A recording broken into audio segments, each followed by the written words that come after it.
connaissent pas, mon nom est Sophie Poirier. Je suis auteure, conférencière et thérapeute énergétique. Donc, bienvenue sur ce direct de la conférence Conversation avec le frère André. Donc, 8 de 9. Hein, donc, on achève. Bienvenue aussi à la communauté de Nicole Charrette, qui sera mon invitée d'environ 45 minutes. Donc, alors aujourd'hui, on a encore une très belle journée, une très grande journée. Donc, merci pour les gens qui sont déjà ici là, en direct. Hein, et donc, on a Dani qui me dit un beau bonjour. Mais bonjour Dani, merci d'être déjà présent. Et si vous êtes sur ma page perso, parce que j'ai un groupe privé sur lequel il est diffusé mon direct et j'ai aussi un groupe et j'ai aussi ma page perso. Malheureusement, les gens qui sont sur la page perso, je ne vois pas vos commentaires. Alors, après le direct, ça va me faire un grand plaisir de répondre à vos questions et Nicole aussi va se faire un grand plaisir d'aller voir ça. Donc, maintenant, je vais juste aller chercher mes petites notes parce que, comme vous le savez, je vais toujours avoir mes petites notes à mes côtés parce qu'on a quand même des grosses journées ensemble. Hein? Alors, donc, aujourd'hui, bon, vous savez que les conférences avec le frère André, les conversations avec le frère André, je parle, entre autres, parce que ce n'est pas seulement ça, entre autres, c'est le avant, le pendant et le après l'écriture de mes livres, donc, qui se nomme Un moment d'attention, tome 1 et 2. Alors, en fait, pour juste expliquer pour les gens qui sont peut-être ici pour la première fois, moi, j'ai été guidée par le frère André sur plusieurs années, sur plus de 20 ans. Et j'ai écrit 2 livres. Donc, et c'est un petit peu ce que je vous dévoile aujourd'hui. Et ce que j'ai demandé au frère André, en fait, c'est simplement de m'aider. J'ai fait 9 neuvaines sur le tombeau du frère André pour m'aider à exprimer tout simplement mes pensées, ma vision que j'avais du monde, que c'était possible de vivre dans un monde de paix et d'amour. Donc, c'est au fil du temps que par une série de synchronicités que j'ai réussi à aller chercher plusieurs réponses. Donc, il se peut que les gens qui sont ici pour la première fois, qui ont un petit peu de difficulté à me suivre, c'est tout à fait normal parce que vous avez peut-être pas écouté les 7 premières, mais tout de même, on va tenter de vous mettre à jour quand même. Alors, pour les gens qui ont accès à mon livre sur le groupe privé, le chapitre que j'avais référé pour cette conférence-ci pour vous aider, c'est En toute conscience. Vous pouvez suivre la conférence même si vous n'avez pas lu ou écouté le livre audio. Toutefois, ça peut vous aider à approfondir dans le sujet. Donc, ma belle amie Nicole Charrette qui vient me rejoindre aujourd'hui a vraiment un lien direct avec ce que je parle aujourd'hui. Elle va venir parler du passage de l'ego à l'amour. Et ce qui est important que je précise, parce que c'est certain que quand on a des idées un petit peu différentes, hein, on est dans un petit peu à côté de ce que la plupart des gens pensent, on ne veut pas non plus imposer nos idées aux gens. Donc, Nicole a beaucoup d'idées similaires aux miennes, mais toutefois, on n'a pas exactement les mêmes pensées. Donc, c'est une chose qu'elle va peut-être même pouvoir venir partager tantôt. Donc, ce que je voulais vous mentionner aussi, c'est que moi et Nicole, ça fait quand même un petit bout de temps qu'on se connaît et on a un podcast ensemble qui s'appelle Ma voie vers la pleine conscience et qui fait partie d'ailleurs des choses que je voulais exprimer au cours de mes conférences. Je voulais qu'on vienne discuter de différents sujets pour simplement continuer à faire évoluer les différentes perceptions. Alors, pour moi, comme que j'ai écrit dans mes livres, c'est important. Mon livre, c'est des choses qui existaient avant, qui existent aujourd'hui, qui vont exister pour toujours, mais on a toujours, au niveau de notre perception, au niveau de notre connexion à la conscience, ça va toujours être en évolution, ça. Alors, c'est le fun de pouvoir partager nos perceptions parce que des fois, avec nos différentes facultés, on peut capter des choses différentes. Alors, en les partageant, c'est merveilleux, ça fait évoluer. Et moi et Nicole, pour ça, on s'entend à merveille. Des fois, on n'est pas toujours d'accord sur les mêmes points, mais on a une façon souvent humoristique même de nous différencier à ce niveau-là. Alors, notre grande ressemblance, toutefois, c'est que Nicole parle principalement de l'ego à l'amour au niveau du côté individuel, donc plus personnel. Elle est d'ailleurs thérapeute individuelle et de couple aussi. Et moi, j'aborde le sujet plutôt collectivement. Alors, c'est ce qu'on a réalisé, moi et elle, quand on s'est rencontrés et qu'on a décidé de faire ce beau podcast ensemble. Alors, comme vous savez, je prépare toujours nos belles énergies avant le début du je dirais que je me sers de ma pendule pour nettoyer les belles énergies. J'allume mes bougies. Je ne sais pas si vous les voyez, mon encens. J'ai même mon petit diffuseur à mes côtés. Vous voyez peut-être la vapeur à côté de moi. Et aussi, je prends plaisir à piger une carte. Cette fois-ci, j'en ai deux qui ont sorti, donc je vais vous en parler toutes les deux. Alors, en fait, les cartes de l'ange de la passion que j'ai pigé en premier, c'est l'ange de la passion et c'est l'archange Michael. Donc, pour moi, ce que ça me disait, et j'y vais vraiment globalement, évidemment, parce que je ne veux pas passer non plus le direct sur ça, c'est que, dans le fond, on demande d'être guidé vers le bien pour soi et pour le monde, mais tout en respectant nos passions. Donc, moi, c'est ce que ça me parle aujourd'hui par rapport à la conférence actuelle. Et j'ai aussi, quand on parle de passion, on ne parle pas seulement de la passion en amour. Hein. Alors, c'est toutes les passions qu'on a. Si on demande d'être guidé par l'ange de la passion, il va nous permettre non seulement de bien les exprimer, mais ça va être bon pour nous et pour les gens autour de soi. Alors, ça, c'est mon interprétation par rapport à la carte que j'ai pigée. J'ai aussi l'ange de l'humilité. Alors, c'est tellement important, l'ange de l'humilité, de réussir à être dans la joie, d'être avec soi-même, d'être dans la joie, même si on est seulement avec nous-mêmes, hein, et ne pas jouer de rôle. Donc, quand on lâche le rôle et qu'on veut simplement être heureux, on n'a plus besoin de faire semblant, on est tout simplement heureux, tout simplement. Donc, ce que je voulais parler par rapport à la petite carte ici, laisse-moi une petite...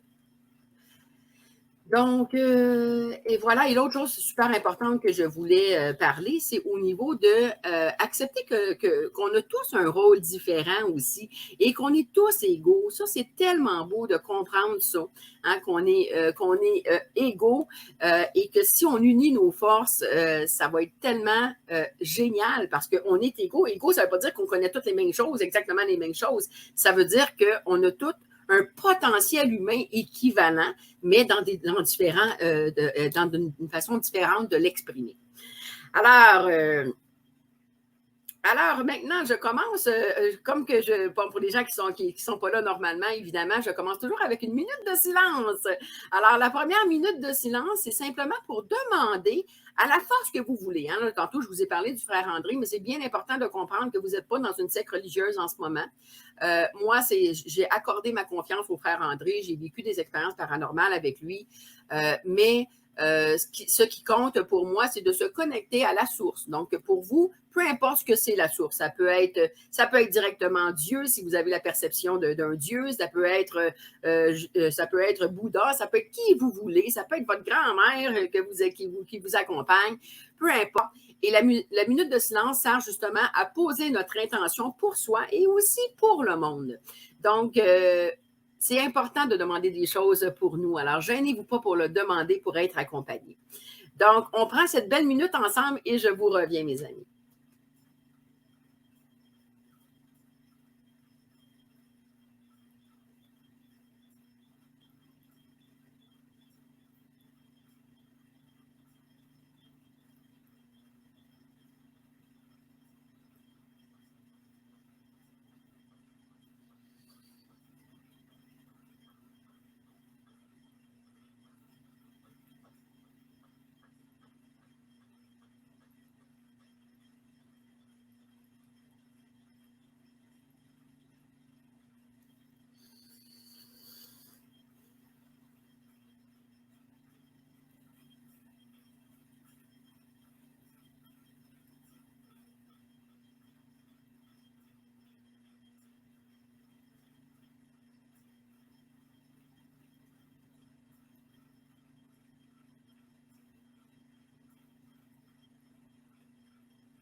Bien, merci. Merci d'avoir pris le temps, hein, de vous connecter à cette belle énergie. Alors, aujourd'hui, ce que je veux vous parler, vous savez que je parle beaucoup du système d'éducation à l'intérieur de mes conférences et je le répète à chaque conférence, je ne suis pas contre le système d'éducation. Toutefois, moi, je fais partie des personnes qui ont eu énormément de difficultés et ce n'était pas parce que je n'avais pas de bons résultats scolaires, parce que souvent le préjugé nous pense que si tu n'aimais pas l'école, c'est parce que tu n'étais pas bon à l'école. Alors, moi, ce n'était pas du tout le cas. Alors, j'exprime, ce n'est pas un livre qui est sur le système d'éducation, mais j'en parle quand même beaucoup.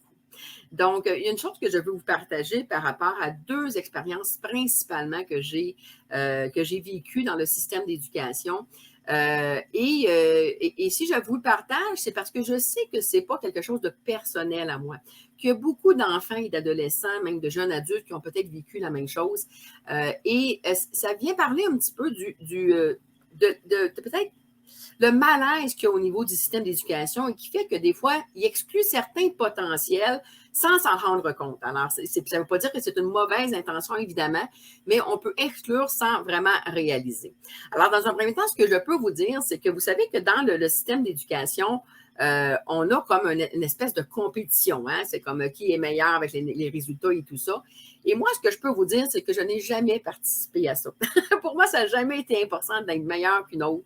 Et ce qui était important pour moi, c'était d'apprendre quand j'avais envie d'apprendre. Et quand je n'avais pas le goût, je n'avais pas le goût. Donc, je réussissais mes cours, mais on se comprend. Je mettais mes énergies.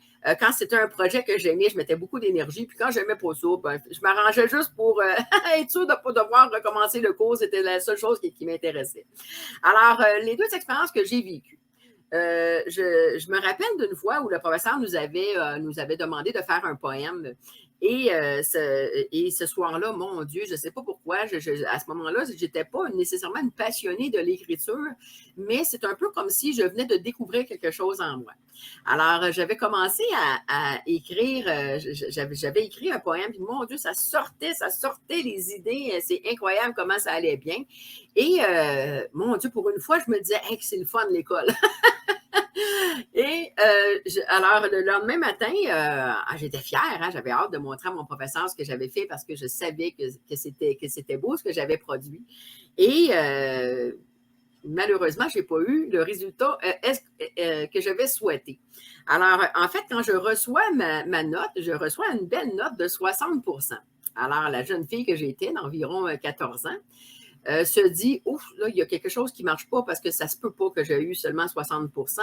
Et dites-vous bien que je n'étais pas du genre à aller voir le professeur. Je n'étais pas comme l'expression le dit aux Québécois, je n'étais pas une têteuse de prof. Mais là, je ne comprenais pas et je voulais comprendre pourquoi j'avais eu 60 %. Alors, je vais voir le professeur et je lui dis exactement ce que je suis en train de vous dire. Je dis, écoutez, honnêtement, je suis vraiment déçue. Je ne m'attendais pas du tout à une note comme ça. Je pensais que ça valait beaucoup, beaucoup plus que ça. Alors, vous savez ce que le professeur me répond? Elle me dit 60, c'est mieux que 0. Alors là, je me dis, oh, je ne comprends pas ce que vous voulez dire, parce que dans ce temps-là, moi, j'étais dans un collège privé, alors on vous voyait, nos professeurs. Alors, elle me dit, c'est pas toi qui as écrit ce poème-là. Alors, tu es bien chanceuse que je t'ai mis 60 %. Alors, curieusement, je suis retournée m'asseoir à ma place. Je n'ai pas argumenté. Pourtant, des fois, je pouvais être très prompt, mais cette fois-là, je n'ai pas du tout argumenté. Je suis retournée à ma place. Comme on dit, j'ai pris ma pilule. Hein? Mais j'avais compris quelque chose toutefois. Et je vous explique. En fait, c'est que généralement, dans mes cours de français, j'avais en moyenne, aux alentours de 70-75 de moyenne. Et je sais très bien que mon poème valait au-dessus de 90 %.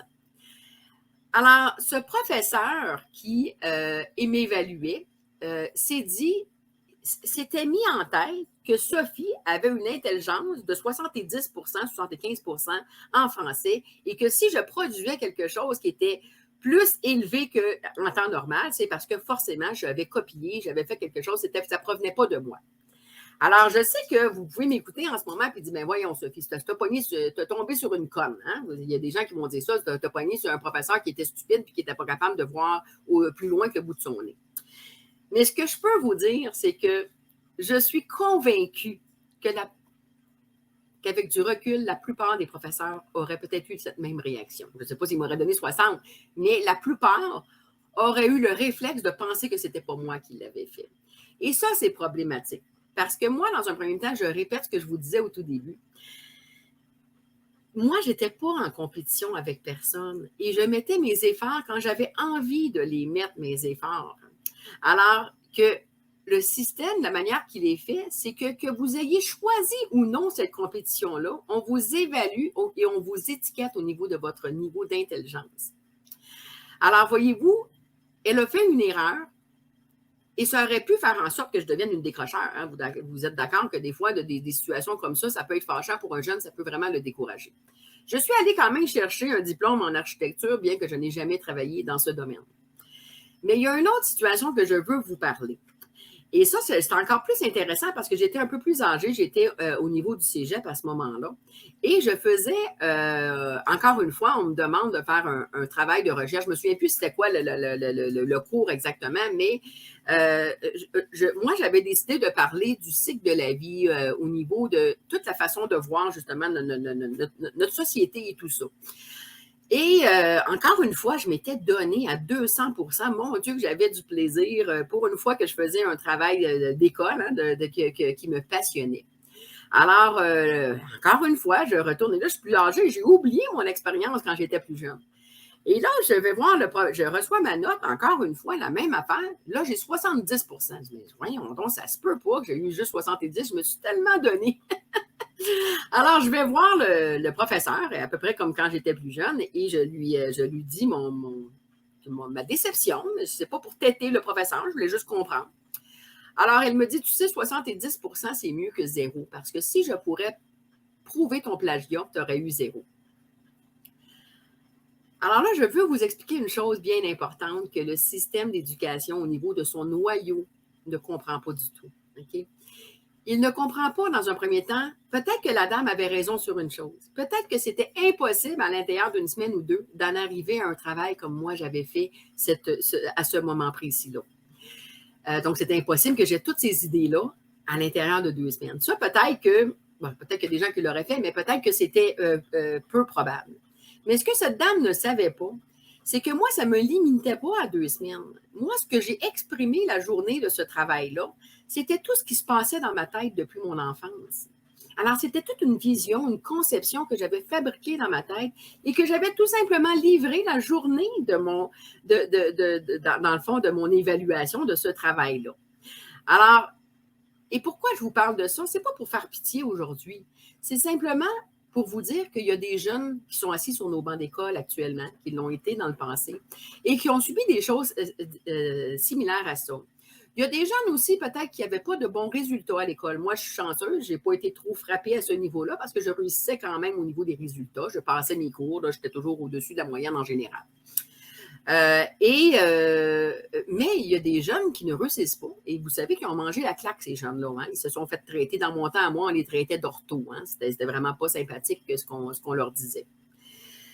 Alors, pensez-vous vraiment que ces jeunes-là ont développé leur confiance en soi? Et quand ils arrivent sur le marché du travail, peut-être qu'ils sont devenus des décrocheurs, peut-être qu'ils se sont retrouvés avec des emplois qui étaient moins intéressants du fait qu'il n'y avait pas de diplôme ou peu importe.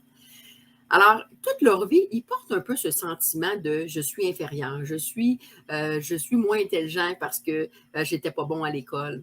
Alors que c'est une fausseté. Alors, à ce niveau-là, il faut vraiment réussir à comprendre ce malaise au niveau du noyau. Et c'est une chose que je parle plus en profondeur, évidemment, dans mes livres, mais je voulais juste vous partager parce que je trouve ça tellement important, mes amis, tellement important de comprendre justement qu'on a beaucoup de potentiel qu'on met de côté dans le système d'éducation et c'est triste. C'est vraiment triste quand on y pense. Donc, ce que je voulais aussi vous parler, parce qu'évidemment, je vois avec les grandes lignes, parce qu'on a notre amie Nicole qui vient nous rejoindre bientôt quand même. Alors, l'autre chose aussi que mon professeur m'avait dit au niveau du cégep, elle m'avait dit, écoute Sophie, tu aurais eu zéro si je pourrais prouver ton plagiat parce que ce que tu as écrit, ça provient comme en partie d'une thèse universitaire. C'est ce qu'elle m'avait dit. Okay? Puis je ne vous dis pas ça pour me péter les bretelles. Là, je vous dis je pouvais juste vous répéter ce qu'elle m'avait dit. Et curieusement, vous savez, quand j'ai décidé d'écrire mes livres et que j'ai nommé ça Un moment d'attention, Au tout début, je n'avais pas nommé ça un moment d'attention. J'avais nommé ça bac au recyclage. Donc, bac dans le sens, le diplôme bac, et le bac au recyclage dans le sens de faire référence à recycler les idées en place du système d'éducation. Alors, j'ai décidé de changer toutefois ce titre-là parce que ça n'englobait pas toutes mes idées au complet de mes livres, parce que vous savez que ce n'est pas axé uniquement sur le système d'éducation dans un premier temps. Et deuxièmement, parce que mon but n'était pas de choquer les gens. Okay? Mon but, c'était au contraire de m'harmoniser avec, d'harmoniser mes idées avec les gens pour qu'ils se sentent comme à l'écoute, puis qu'ils se disent peut-être que c'est pas fou. Peut-être qu'on devrait peut-être écouter certains points et faire en sorte d'aider à débloquer certaines choses du noyau, du système d'éducation, mais surtout du noyau social, hein, parce qu'on le sait que tout le système d'éducation, ça se répercute ça, au niveau du marché du travail.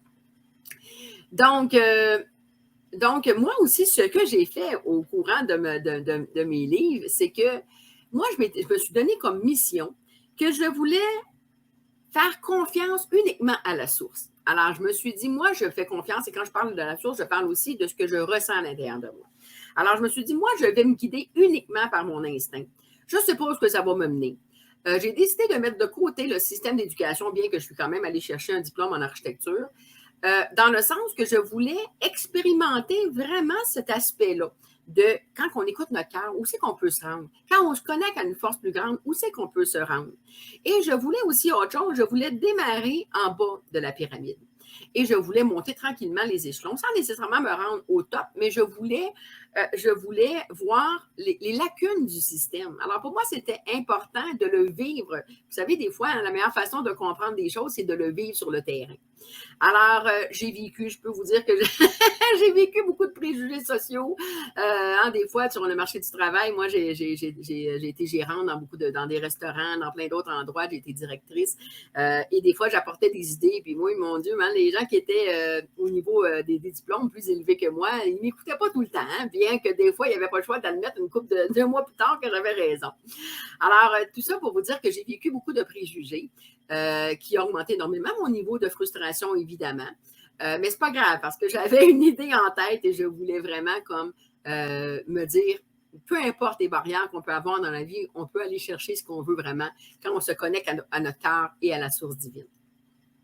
Alors, et ce que j'ai fait aussi à un moment donné, je me rappelle, j'étais sur le bord de la piscine avec une de mes sœurs et je parlais des diplômes universitaires parce que moi, j'ai 3 sœurs finalement qui ont des diplômes à l'université. Et je demandais à mes... Je discutais, j'étais au courant, mais je faisais juste échanger avec elles. Et je lui disais, en fait, les diplômes sont un peu comme divisés en différents cours. Hein. Vous savez, vous avez tant d'heures de cours, vous avez tant de livres à lire, par exemple, pour aller chercher une session pour un bac ou pour un bac complet, ça prend tant de cours, tant de livres qu'on va avoir lu, peu importe. Et une fois qu'on a tout acquis ces choses-là, bien... si on les a bien réussis, bien, on reçoit un diplôme au bout de la ligne. Alors, moi, je me disais, OK, c'est pas fou. Hein? C'est pas fou, dans le fond. On y va par étapes. On crée une structure et on va chercher une belle façon de fonctionner. Je n'ai rien contre ça. Hein? C'est pas le côté organisationnel qui ne fonctionne pas. Toutefois, je me disais, moi, par contre, je ne suis pas toujours d'accord avec ce que je dois aller chercher par rapport à ce que je veux devenir. Okay? Alors, si par exemple, moi, ce que je voulais, mon objectif de vie, c'était de montrer qu'on pouvait suivre notre voie intérieure, puis qu'on pouvait réaliser nos rêves, qu'on pouvait réaliser nos missions de vie, et sans nécessairement avoir un diplôme. Alors, je vais vous poser la question. Si aujourd'hui, je revenais à mes 15 ans et qu'on me disait, bon, Sophie, dans quoi tu vas aller étudier? Et que moi, je dirais, moi, je vais aller étudier dans le domaine qui va me permettre de prouver qu'on n'a pas besoin de diplôme pour réussir. Pensez-vous qu'il y avait un bac qui était fait pour ça? Hein? Alors, non. Et tout ça, je transforme ça un petit peu en humour, tout ça pour vous dire que des fois, ce qu'on veut devenir n'a rien à voir avec ce qui a été prédéterminé pour nous par le système. Alors, est-ce possible, et parce que c'est ce que j'ai fait finalement, est-ce possible de tout simplement se structurer un peu à la manière du système d'éducation et de se dire qu'est-ce que j'ai besoin, moi, comme élément pour aller chercher les réponses que j'ai besoin? et de structurer ça un peu par étapes également. Comme par exemple, moi, il y a une vingtaine de livres, par exemple, à lire pour avoir tel diplôme. Je vais lire une vingtaine de livres dans tel domaine, tel domaine, tel domaine, mais je veux les choisir, ces livres-là. Je ne veux pas qu'on me dise qu'un système m'oblige à aller chercher l'information à un endroit précis. Parce que pour moi, je veux y aller avec le ressenti. Alors, c'est un peu comme ça, je vais un peu plus rapidement en vous l'expliquant. C'est un peu comme ça que je suis allée chercher mes informations, mais finalement, je n'ai pas lu une vingtaine de livres, j'en ai lu plusieurs centaines. OK? Toutefois, c'était généralement des petits livres là, de 300 à 400 pages maximum. Je n'étais pas quelqu'un qui adorait lire des briques là, de 1000 pages. Ça n'a jamais été mon fort. Donc, je préférais des petits livres intéressants, mais d'en lire plusieurs. Alors, c'est ce que j'ai fait. Alors, je suis allée chercher beaucoup mes réponses dans ça et je me suis laissée guider par le frère André qui, quand je lui posais une question avant de rentrer dans une librairie, je lui disais, frère André, moi, ça me prend absolument une réponse sur telle chose, aidez-moi à trouver le bon livre. Et quand je rentrais dans la librairie, ce qui était étrange, c'est que je n'allais pas au niveau de la spiritualité. Si je lui posais une question qui avait un lien, par exemple, avec la science, je vous donne un exemple, je n'allais pas au niveau de la science. Je rentrais dans la librairie tout simplement. Et le livre qui m'appelait, des fois c'était un livre, des fois c'était deux, des fois c'était trois, ben, je les achetais. Alors, j'y allais simplement avec mes ressentis. Et comme j'ai dit dans plusieurs autres de mes conférences, à 99% du temps, j'avais la réponse dans mes livres et de façon très précise. Ce que je veux dire, c'est que quand je lisais mon livre, j'avais quasiment la question-réponse dans le livre que j'avais posé au frère André avant de rentrer. Alors, tout ça pour vous expliquer les synchronicités quand on se connecte à quelque chose de plus grand et quand on se connecte à notre cœur. Alors, il y a une possibilité d'aller chercher les informations précises et rapidement, beaucoup plus rapidement des fois que quand on se casse la tête par nous-mêmes. Okay? Alors, laissons aller une force naturelle nous guider vers ce qu'on veut. Alors, mettons notre but en tête et allons-y avec ça et on peut être surpris de la vitesse. Ça va beaucoup plus vite que quand on travaille seulement avec le mental, ça, je peux vous le garantir. Donc, où est-ce que j'en étais ici? Je veux juste voir si j'avais oublié des choses par rapport à ça.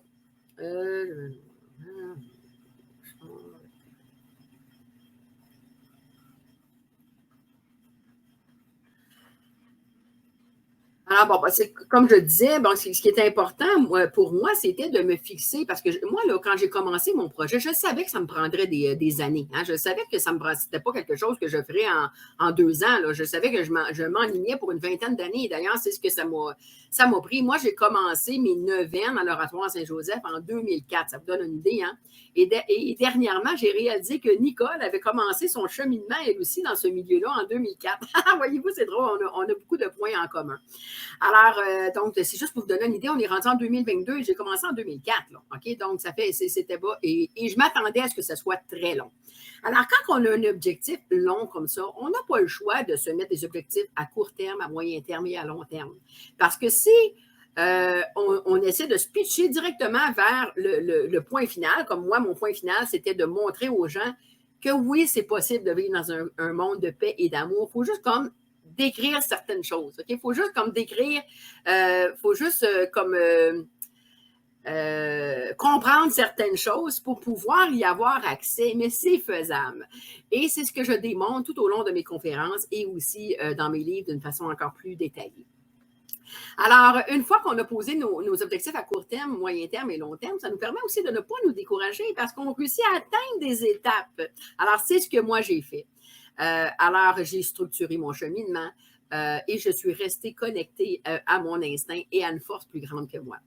Alors, et je ne sais pas si vous avez vu dans la petite vidéo au début pour les gens qui ont commencé dès le départ, j'ai mis dans ma petite vidéo, j'ai parlé de la théorie de Darwin. Je ne veux pas vous définir toute la théorie de Darwin, mais tout ça pour vous dire que je sais que la théorie de Darwin, il y a des choses comme on a appris, nous, à l'école, qui ont été démontrées faux.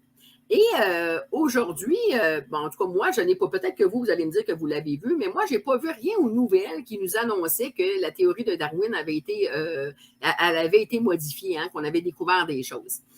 Alors, tout ça pour vous dire que dans le système d'éducation, on apprend beaucoup de belles choses, de vraies choses également, mais ça ne veut pas dire que c'est toujours à jour dans un premier temps.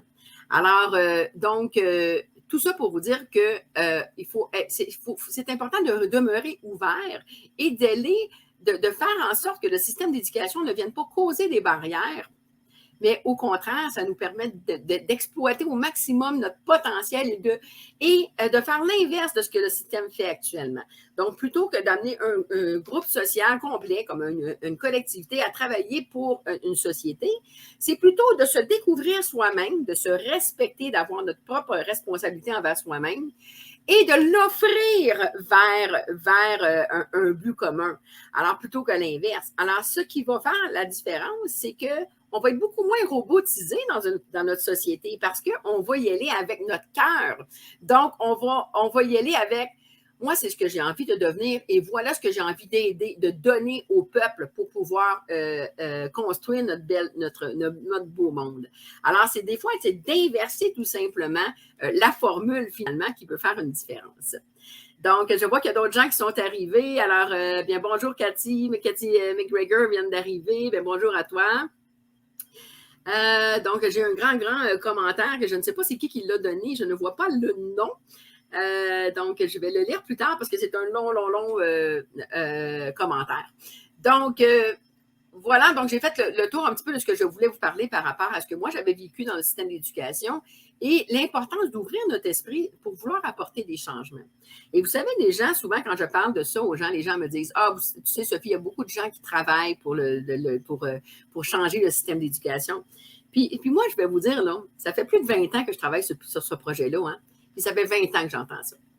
Ça fait 20 ans que j'entends que là, ça change. Là, on a des beaux changements. On a des beaux changements au niveau du système du système d'éducation qui s'en vient. On va finir par y arriver. Ce que j'ai démontré pendant mes autres conférences, c'est que si on ne trouve pas la solution, ça se peut-tu que ce soit parce qu'on essaie de trouver des solutions par rapport aux conséquences du système plutôt que de vraiment travailler sur les causes des problématiques du système. Alors, je donnais parmi les premières conférences un exemple, quand les personnes, par exemple, handicapées, là, je parlais d'un handicap physique, comme par exemple ceux qui avaient un fauteuil roulant, je leur demande, quand ils ont voulu s'intégrer au marché du travail, c'était difficile pour eux, hein, parce que, bon, une chaise roulante, ça ne va pas dans n'importe quel bâtiment, on ne peut pas aller n'importe où avec notre fauteuil. Alors, une fois qu'on a compris la problématique, de la personne qui s'est dit, moi, je veux participer, je veux aller sur le marché du travail, mais je suis limitée par rapport à mon fauteuil, pas par rapport à moi. Elle n'était pas limitée par rapport au fait qu'elle était en fauteuil, elle était limitée par rapport au fait que sa différence ne cadrait pas dans le système, c'est différent. Alors, est-ce que ça nous a pris, à partir du moment où on a réussi à convaincre les gens que oui, il fallait absolument que les personnes qui avaient cet handicap-là puissent venir sur le marché du travail, est-ce que ça a été long avant de trouver une solution? Avant qu'on réalise que, bon, mais regarde, pour que le fauteuil roulant puisse rouler jusqu'à l'intérieur, on va mettre une pente, on va mettre des barres d'appui pour aider les gens. Alors, bon, là, je fais une histoire courte, évidemment, mais vous savez tout ce qui a été développé pour les aider. Alors, le plus long, mes amis, là, ce n'est pas de créer une solution. Le plus long, c'est d'accepter de voir qu'il existe un problème et de voir le réel problème. En ce qui concerne, par exemple, les personnes qui avaient une différence au niveau de leur physique, par exemple, qui ne pouvaient pas marcher, mais qui devaient avoir un fauteuil roulant, bien, la différence, c'est qu'on le voyait de nos yeux. Et quand les êtres humains, on voit de nos yeux, c'est toujours beaucoup plus facile, hein? C'est beaucoup plus facile de comprendre. Alors, c'est certain qu'il y a eu, même dans le temps, je suis certaine, je n'ai pas lu toute l'histoire par rapport à ça. Là. Les gens, peut-être qu'il y a peut-être des gens qui en savent beaucoup plus que moi sur ça, évidemment. Mais je suis certaine qu'il y a eu des barrières. Okay? Je suis certaine que les gens ne voulaient pas faire ça. Ça coûterait trop d'argent d'intégrer les personnes handicapées sur le marché du travail. Je suis certaine qu'il y a eu des barrières. Okay? À partir du moment où on a compris la problématique, à partir du moment où on a accepté de dire ces gens-là, ce ne sont pas des demi-personnes, hein, ce ne sont pas des gens qui sont inférieurs à nous, c'est des gens qui ont une différence et on va s'adapter de façon à pouvoir les intégrer parce que ce sont des êtres humains à part entière et ce sont des êtres humains égaux à tout le monde.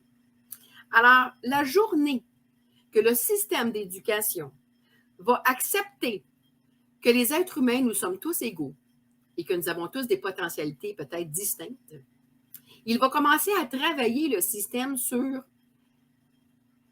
la cause du problème du système d'éducation au lieu de travailler sur les conséquences constamment et de perdre du temps immense. Alors, rappelez-vous ce que je vous ai dit tantôt. Ça fait 20 ans que j'entends ça, que le système travaille pour faire apporter des modifications. Et là, je suis généreuse, là, parce qu'en réalité, ça fait bien plus longtemps que ça. Parce que quand j'étais jeune, je me rappelle qu'on en parlait déjà de modifier des choses dans le système. Alors, est-ce que ça a pris 20 ans? Est-ce que ça a pris 30 ans avant à partir du moment où on a dit, oui, on va intégrer les gens qui ont un fauteuil roulant au marché du travail, ça a-tu pris 20 ans avant qu'on trouve une solution? Non! Parce qu'on a compris la problématique et on a enlevé nos barrières sociales et on a créé ce qu'il y avait à faire. Alors, quand on pose la bonne équation, parce que dans mes livres, je parle beaucoup des équations, quand on pose les bonnes équations, on arrive à la bonne réponse. Alors, posons les bonnes équations par rapport à la difficulté du système d'éducation actuel, les vrais problèmes du système d'éducation, et on va trouver la solution. OK? Alors, je vous en ai parlé. Si les gens viennent tout juste d'arriver sur le direct, mais vous pourrez prendre le temps d'aller revoir le tout. Donc, autre chose que je veux préciser, et des fois, les gens ne voient pas l'urgence ou l'importance d'apporter des changements. Moi, je vous ai parlé que j'ai été suicidaire une partie de ma vie et je peux vous dire que c'était directement en lien avec le système d'éducation. Je ne vous dis pas que c'était la seule chose qui causait le fait que je voulais mourir dans mon adolescence, même mon enfance, parce que à partir de l'âge de 9 ans que j'ai eu mes premières idées. Okay? Donc, c'est très jeune. Alors, pourtant, j'étais pas victime d'harcèlement. J'en ai eu comme tous les enfants, mais je veux dire, j'ai pas été victime là, d'harcèlement par d'autres enfants. J'avais pas des mauvaises notes à l'école. Mais ça m'a amenée dans une déprime totale parce que je me sentais pas moi. Okay? Et vous savez que quand on commence à parler que des jeunes ont envie de s'enlever la vie, je trouve que c'est une bonne raison, moi, pour se pencher sur le véritable problème. Puis d'arrêter de dire « Ah, ben là, c'est la faute des parents si l'enfant veut mourir. Ah, ben c'est la faute de ci, c'est la faute de ça. » Non, c'est la faute du noyau, le noyau du système. Et ça, on doit le défaire. C'est pas la faute de ma mère, c'est pas la faute de mon père si, quand j'avais 14 ans, mon professeur m'a dit que mon poème, c'était pour moi qu'il l'avait écrit. C'est pas la faute de personne si le professeur a dit que c'était pas que ma thèse, une partie de ma thèse universitaire, c'était pour moi qu'il l'avait écrit. OK? C'est pas la faute de mes parents. OK? Donc, et ça, comprenez-vous que ça peut nous amener à un épuisement émotionnel, ça peut nous amener à un découragement parce que peu importe ce qu'on donne, ça ne marche jamais parce qu'on ne cadre pas dans ce que le système veut qu'on cadre. Et l'autre chose que j'entendais quand j'étais jeune, j'avais déjà entendu dire que, bon, par exemple, au Japon, vous savez, ce qu'ils appelle le harakiri, là, quand que les samouraïs se suicident avec un samouraï, je ne sais pas comment on appelle ça, l'épée, là, peut-être ça. Alors, et qu'il y en avait beaucoup que quand ils échouaient au niveau de leurs études, ils s'enlevaient la vie de cette façon-là parce que pour eux, c'était honteux. C'est grave, mes amis. C'est grave quand on dit qu'une société en est au point de dire si tu ne cadres pas dans un système, on ne te tuera pas, tu vas te tuer toi-même. Alors, c'est grave quand on en est rendu là. Et pourquoi je vous dis ça? Bien parce que moi, ça me fascinait, cette histoire-là. Et je vous raconte quelque chose que je n'ai jamais raconté à personne. OK? C'est la première fois que j'en parle. Je me souviens d'un matin où je me suis levée, que je suis allée dans la cuisine chez mes parents et que j'ai pris le plus gros couteau qu'il y avait et que je suis retournée dans ma chambre et que j'ai probablement resté plantée une demi-heure à genoux avec le couteau au niveau de mon cœur, prête à l'enfoncer. Puis si vous me demandez si j'aurais eu le courage de le faire, la réponse est oui. Si vous me demandez pourquoi je ne l'ai pas fait, je vais vous dire, ma réponse va peut-être vous surprendre. Je ne voulais pas renforcer le noyau du système et qu'on utilise mon exemple pour accuser mes parents de quoi que ce soit. Je ne voulais pas mettre le blanc. Je ne voulais pas que socialement on mette le blanc sur mes parents. Et j'avais cette conviction profonde de pouvoir prouver mes convictions avec le temps. Quand j'étais jeune, je n'avais aucune idée de comment je m'y prendrais. OK, il a fallu que je me rende jusqu'en 2004 aux alentours de 2004 pour comprendre que je le ferais par écrit et en conférence. Mais ça reste que c'était dans mon idée le plus profond. Alors, c'est grave. Est-ce que vous pensez, je ne suis pas en train de vous dire de prendre pitié de moi et de vous mettre à pleurer pour Sophie Poirier, là. Je suis en train de vous dire qu'une adolescente que j'ai été a posé ce geste-là et qu'elle le fait dans le parfait silence. J'en ai jamais parlé à ma famille, j'en ai jamais parlé à personne. C'est la première fois que je me confie. Alors, est-ce que c'est ce qu'on veut, laisser des jeunes dans un désespoir à ce point, de vouloir s'enlever non seulement la vie, mais même en parfait silence? Et de prendre ensuite ce meurtre, parce qu'on s'est tué soi-même, donc c'est nous-mêmes qui s'est tué. Est-ce qu'on veut tout simplement passer par-dessus ça et se dire, bon, on va continuer à travailler sur les conséquences du système au lieu de la cause? Alors, je vous pose la question parce que c'est grave, mes amis. Et il n'y a personne qui va venir me faire à croire que ce n'est pas le système d'éducation qui m'a amené à ce désespoir. Même s'il y avait peut-être d'autres choses. Je ne vous dis pas que ma vie était parfaite sur toute la ligne, là. Mais le système, le fondement du système d'éducation m'a amené à ressentir ce que j'ai ressenti au point de vouloir mourir. Alors, pleurez pas, mes amis, là. La question, c'est pas ça le but aujourd'hui. Mais je voulais juste vous faire réfléchir à ça parce qu'il y a des enfants présentement qui en ont peut-être envie de s'enlever la vie. Et c'est temps qu'en tant qu'adultes, on les protège, ces jeunes-là. Puis qu'on se dise, wow, on va apporter des vrais changements à ce coup-là. On va ouvrir notre esprit. Puis les affaires de un est meilleur que l'autre, puis de créer dans notre monde des fausses identifications, des supériorités, des infériorités, ça va faire. C'est pas ça qu'on veut bâtir dans notre monde. OK? On est tanné. Il était tanné, les Noirs, de se faire inférioriser par les Blancs. Les femmes, on est tanné de se faire inférioriser par les hommes. Parce qu'il y en a encore aujourd'hui, vous le savez, il y a encore des endroits dans le monde où les femmes sont beaucoup infériorisées. Les gens sont tannés pour les homosexuels sont tannés de se faire taper dessus par les hétéros, qui ont encore des préjugés. Les gens sont tannés de tout ça. Alors, pourquoi qu'on n'arrête pas de construire des systèmes qui nous amènent dans la comparaison et dans l'identification qui fait en sorte qu'on doit étouffer notre nature? Alors aujourd'hui, on ne tape plus sur les gens physiquement. Il n'y a plus grand chance qu'on prenne un fusil et qu'on nous tue parce que pour notre différence, il y a peut-être certains endroits dans le monde, oui, vous savez que ça arrive encore. Mais ici, par exemple, au Canada, parce que moi, j'ai été élevée ici, au Québec, ça n'arrive plus. C'est rare qu'il y ait des meurtres par rapport au racisme ou peu importe. OK? Mais par exemple, ça se peut-tu que le meurtre, maintenant, c'est nous-mêmes qui le fait en retournant l'arme contre soi-même? C'est à réfléchir, hein? Alors, est-ce que ça vaut la peine d'ouvrir nos oreilles? Je pense que oui. Alors, maintenant, je vais juste regarder où est-ce que j'en étais ici. Parce que j'ai déjà commencé à dépasser le temps. Je m'excuse, ma belle Nicole, mais c'est vraiment très important ce que je partage aujourd'hui. Je ne pouvais pas passer à côté.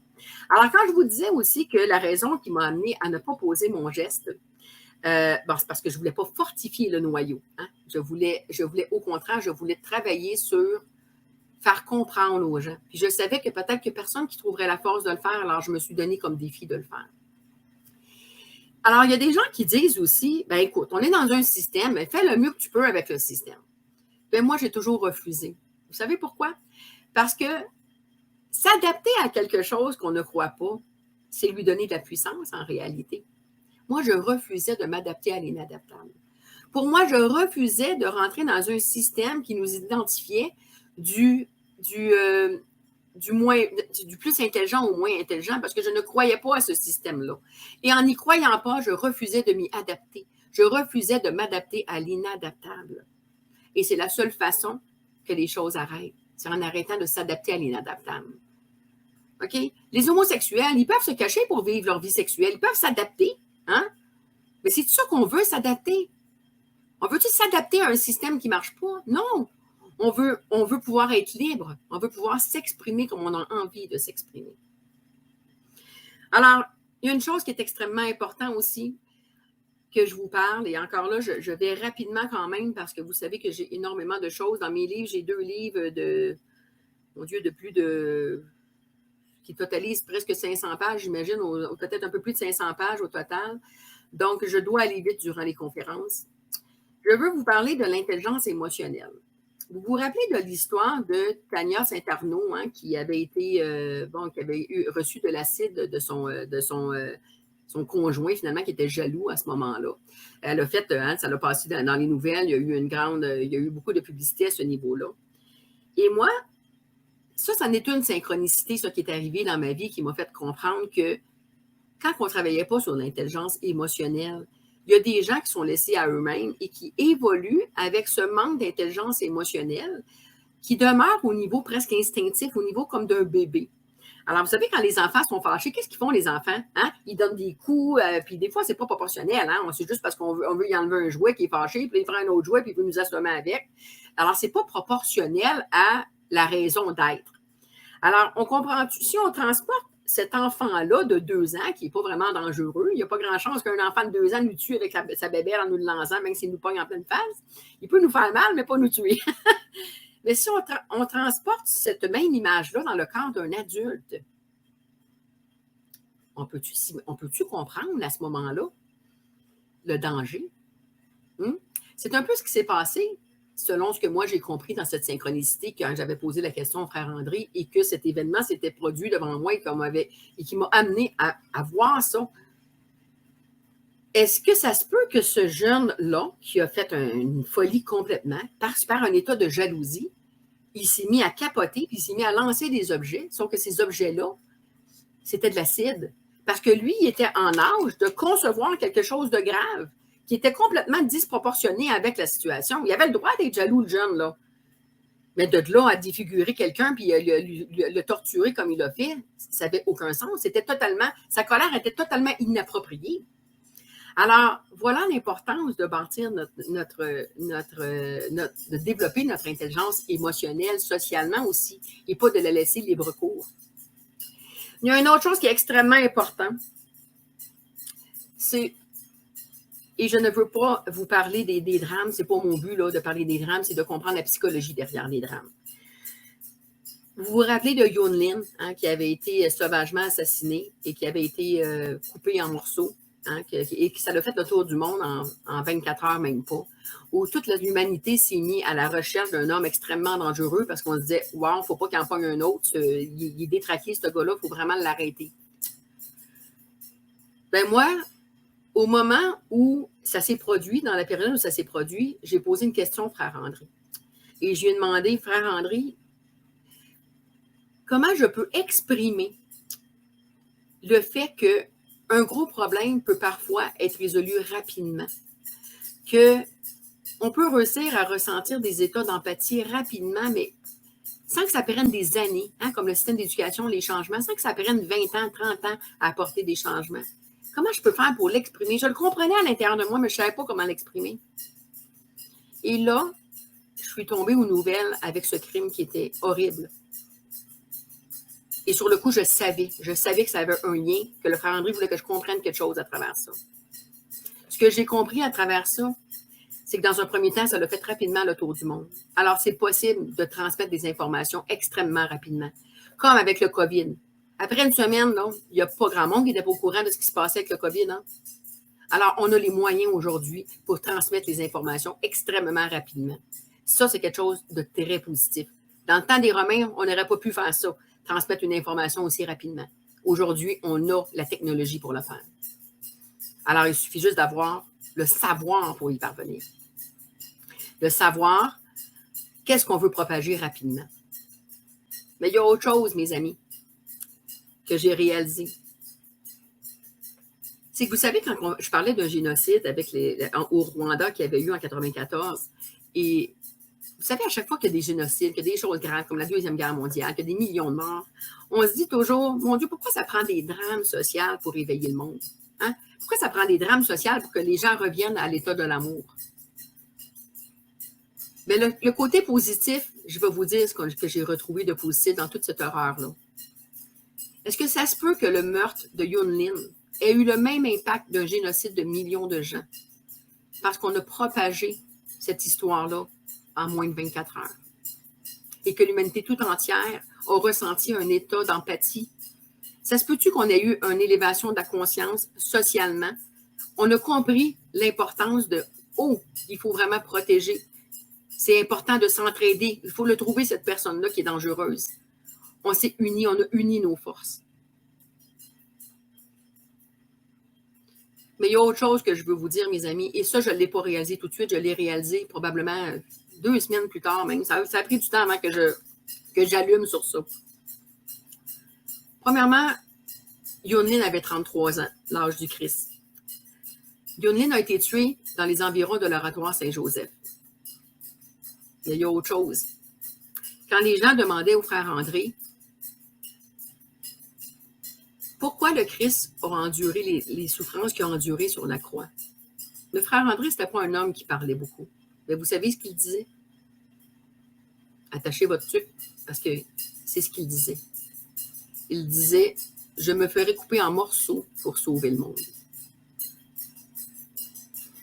Quand j'ai réalisé ça, je ne veux pas partir, mes amis, des rumeurs, quoi que ce soit, là. C'est pas ça la question. Mais quand j'ai réalisé ça, je savais que le frère André avait quelque chose à me dire à travers ça. Je savais qu'il y avait quelque chose de puissant en arrière de ça. Et que cet événement-là, on ne devait pas juste le voir comme un fou qui avait posé un acte violent. On devait le comprendre comme une prise de conscience sociale et peut-être même un danger. Vous savez ce que je vous disais aussi quand je vous disais que dénigrer un être humain, c'est pas seulement désagréable pour l'être humain, c'est dangereux.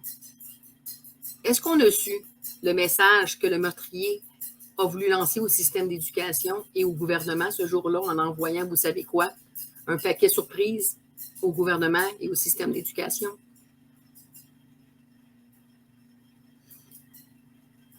C'est étrange. Je n'ai pas cette réponse-là, mais j'ai l'impression qu'il y a des gens qui le savent. Est-ce qu'on a besoin des tueries dans les écoles? Est-ce qu'on a besoin de mettre nos enfants en danger? Est-ce qu'on a besoin de rendre un homme fou ou une femme folle qui passe à l'acte parce qu'elle tombe dans l'inconscience au lieu de demeurer dans l'amour? C'est quoi notre réaction par rapport à tout ce qu'on a vécu dans le système d'éducation? Est-ce qu'on va s'enlever la vie, comme moi j'ai failli faire? Est-ce qu'on va décider de prendre notre vie, comme moi j'ai décidé de faire, et d'amener les gens à une ouverture de conscience en mettant tous mes efforts pour le déployer, ces efforts-là? Ou on va choisir la haine et l'inconscience et au point de devenir malade et poser des actes regrettables? Les psychopathes, mes amis, comme celui qui a tué Yunlin, comme tous ceux qui se sont retrouvés au Rwanda, c'était des gens du peuple. C'était pas le psychopathe, le 3% de l'humanité qui est supposé être psychopathe. Là. On parle d'une grande partie des gens. Alors, est-ce qu'on peut se pencher sur ces idées-là? Alors, mes amis,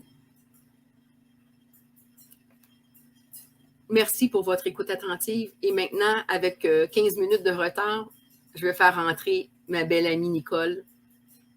Alors, c'est moi juste un petit instant, je la fais rentrer. Allô, ma belle amie Nicole. Enlève ton micro, là, t'es encore fermé, t'es muté. Tu vas faire comme moi tantôt.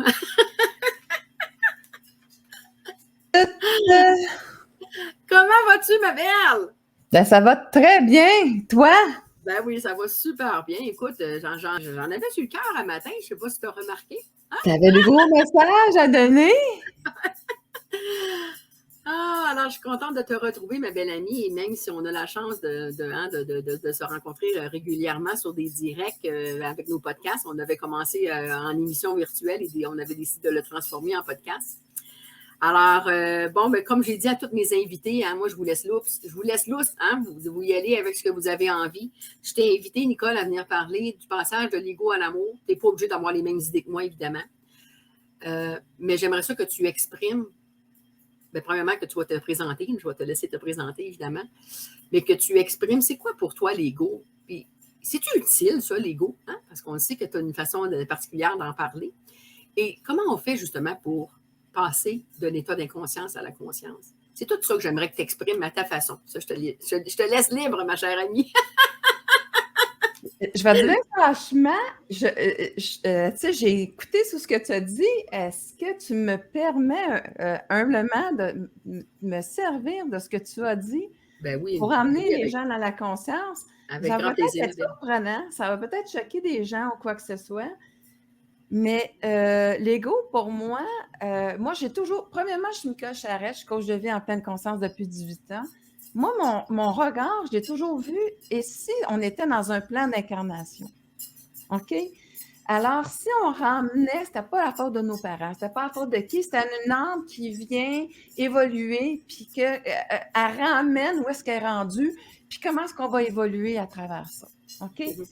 Pour moi, c'est ça. L'ego, lui, c'est un système que, imagine-toi que ton corps, c'est un véhicule, OK?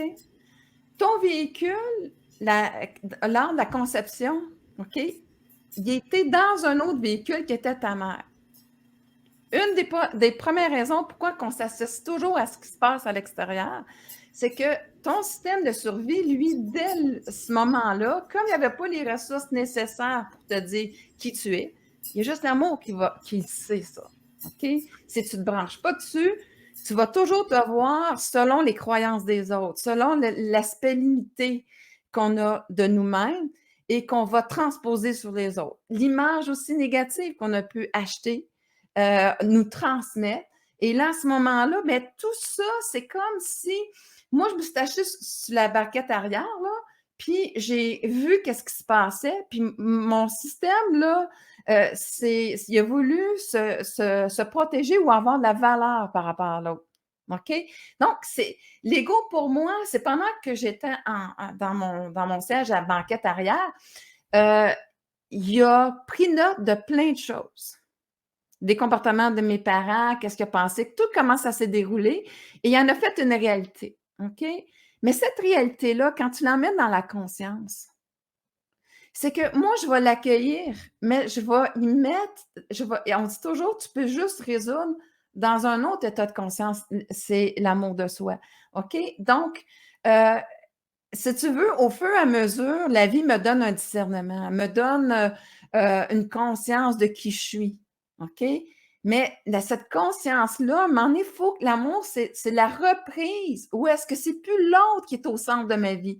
Son regard qui pose sur moi, la société, ce qui pose sur moi. Ce n'est plus le regard de l'autre. Pour moi, l'état de conscience de l'amour de soi, c'est là où est-ce que ces perceptions, c'est tout par rapport aux autres. Et moi, j'essaie de me battre contre ça. C'est impossible, ce combat-là, à mener, dans le sens, puis de le gagner, OK? Pourquoi? Il y aura toujours quelqu'un qui te verra différemment, dans sa propre limite à elle. Et à ce moment-là, ben, le retour à l'amour de soi, c'est que je suis au centre de ma vie. Je n'utilise plus la différence pour être un combat, pour dire je suis supérieur ou inférieur. Je peux juste être conscient du chaud si je connais le froid. Et à sens inverse. Donc, tout est fait comme à chaque fois que vous créez quelque chose, dans le fond, les deux à l'extrême sont créés, OK? Et je t'entendais parler, l'amour de soi, pour moi, c'est cette reprise-là où je suis au centre de ma vie et je vais utiliser la différence pour dire, prendre conscience de qui je suis. Non pas combattre avec l'autre, c'est dans cette différence-là, je vais dire: «OK, moi, je préfère, je sais pas moi, le sport, aller, à une activité qui est plus intellectuelle, quoi que ce soit». Je vais aussi, découvrir mes valeurs qui ne sont pas nécessairement les mêmes dans mes priorités à moi. Il y en a un que la valeur de la famille va être super important, l'autre, ça va être la carrière. Tu sais, l'accomplissement au niveau de la carrière va être important. C'est pas. Moi, j'écoutais, il y a beaucoup une vibration de préjugés qui est là dans ta vie. Et le préjugé, pour moi, appartient à l'ego. Si tu veux le libérer, bien, à quelque part, c'est que ce préjugé-là, tu l'emmènes que tout est possible. Et qu'est-ce que toi, tu vas choisir? Et surtout, qu'est-ce que tu vas donner ton attention à? C'est là que tu vas construire. L'amour est consciente qu'elle est créatrice. On l'a toujours utilisé, mais on n'en est pas conscient. Elle va garder Vraiment, c'est quoi? Moi, je vois ça, ça me dérange, mais comment moi, je peux créer, mettons, un système? Puis ça a été fait.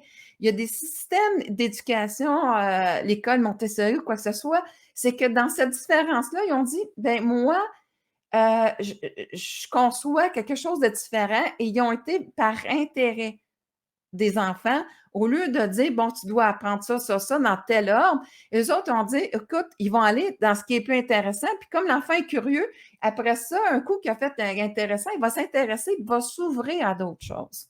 Donc, c'est pour moi, c'est d'arriver et dire, OK, garde, voici ce que moi je trouve important, et dans cette découverte-là, je vais aligner mes choix pour bâtir, pour créer ce que je pense qui est important au niveau. Et là, j'offre une nouvelle option au monde. Je ne suis pas en train de me battre à ce qui existe, j'offre une nouvelle option au monde qui est possible et qui, moi, qui me donne la fierté d'être en ligne avec mes valeurs, avec qui je suis. Donc, je ne suis pas en train de me débattre avec un système. Je suis en train de prendre conscience d'un alignement avec l'amour de moi-même. Où est-ce que, qui je suis? Tu sais, je t'entendais que tout ce système-là, là, comment je vais retrouver dans l'amour de soi? L'ego est très utile quand vous savez comment l'utiliser. Parce qu'il lui dit c'est quoi les empreintes qui étaient là puis qui t'ont blessé. Mais le problème, c'est qu'on rejoue encore le même rôle. On ne prend pas une observation, on est encore associé, encore tout le temps à regarder ce que l'autre nous pense de nous au lieu de nous dissocier. La première étape qu'on a à faire, c'est de se dissocier de l'événement, de l'autre. OK? Je vais reprendre ton histoire. Tu as dit, à petite école, tu as eu un préjugé par rapport. Je vais vraiment arriver avec un préjugé parce que c'est vraiment là qui est au centre là, de ta vie. Un préjugé par rapport à comment tu étais bonne au niveau d'écriture. Elle, là, c'est un préjugé parce qu'elle, elle n'aurait jamais vu qu'elle-même, qu'elle aurait eu un potentiel comme ça. Donc, c'est sa propre limite qu'elle t'a imposée à toi. C'est ça la vérité. OK? Mais moi, je n'ai pas le discernement pour faire ça à l'âge que tu l'avais. Par contre, tout va se rejoindre parce qu'on est supposé de mettre plus de discernement.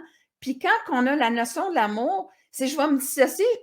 L'autre est en train de me parler de moi. Elle est en train de justement de dire que même le deuxième événement, c'est comme la personne a dit, c'est comme tu ne peux pas encore avoir un potentiel aussi grand que ça. C'est quelqu'un qui est rendu à une thèse qui est capable de faire ça. C'est sa propre limitation encore de l'événement. Mais moi, si je suis dans l'amour de soi, je suis capable de me dissocier. Elle est en train de me parler d'elle. Mais je veux juste faire attention. Je veux juste mettre un point très important pour moi, Nicole, à ce niveau-là. C'est que tu as parfaitement raison. Je suis d'accord avec toi. La seule chose où je trouve que c'est important de préciser, c'est que c'est pas seulement. On pense à ce moment-là que c'est seulement l'interprétation de cette personne-là, mais c'est le noyau social qui fait en sorte que la plupart des professeurs auraient eu la même réaction qu'elle. C'est là mon point. Ouais, mais je suis d'accord avec toi. Mais l'histoire, c'est que quand tu es à l'amour de soi, tu ne donnes plus le pouvoir aux autres. Tu as absolument raison. Pouvoir. Absolument raison. Mais qu'est-ce qui est plus simple pour moi, dans ma tête à moi? Oui. Est-ce qu'on doit individuellement demander à un enfant de prendre conscience de l'amour de soi dès son jeune âge et laisser faire qu'un système l'écrase constamment sur tous les niveaux, ou on doit arrêter le système d'écraser constamment? Parce que ça va être beaucoup plus simple. C'est un peu comme quand on compare à la douleur physique. Si, par exemple, on fouette un être humain, hein, dans le temps, c'était bien populaire, ces punitions-là, on fouette un être humain, il est à terre. Il peut se dire dans sa tête, dans sa conscience, bon, ben c'est lui, il a un problème, puis je veux dire, il remet ça sur le dos, mais il ressent quand même cette souffrance-là physique. Et pour réussir à aider cette personne-là qui est à terre à force de manger des coups, c'est où il faut travailler? Oui, il peut travailler sur soi, mais ce serait peut-être une bonne idée qu'on arrête l'autre de fouetter, par exemple. Puis c'est là mon point par rapport au système d'éducation, parce que moi, je me suis tenue debout et je suis allée jusqu'au bout. Je n'ai pas dit que j'avais eu la meilleure des réactions. Peut-être que j'aurais pu le faire dans un état de plus de joie. Il y a peut-être même des gens qui ont réussi. Mais il faut faire attention à une chose. Moi, j'ai conservé volontairement, je dis bien volontairement, cette souffrance-là à l'intérieur de moi. parce que je voulais qu'il devienne un indice pour ne pas me faire abandonner. Je ne voulais pas oublier la raison pour laquelle j'avais commencé à faire ce projet-là. Et si je tombais dans la joie, j'avais le risque de faire comme la plupart des gens, de dire, moi, j'ai réussi à me dissocier de ça. J'ai fait ma vie quand même. Ça va bien aujourd'hui. Donc, tout le monde peut faire comme moi. Mais ce n'est pas parce qu'il y a 1%, 5% des êtres humains qui sont capables de se sortir gagnant d'un système qui les écrase qu'on doit s'arrêter là. Parce que ce n'est pas 5% des êtres humains qui doivent se sortir d'un système, c'est 100%. Et moi, c'est ça mon point.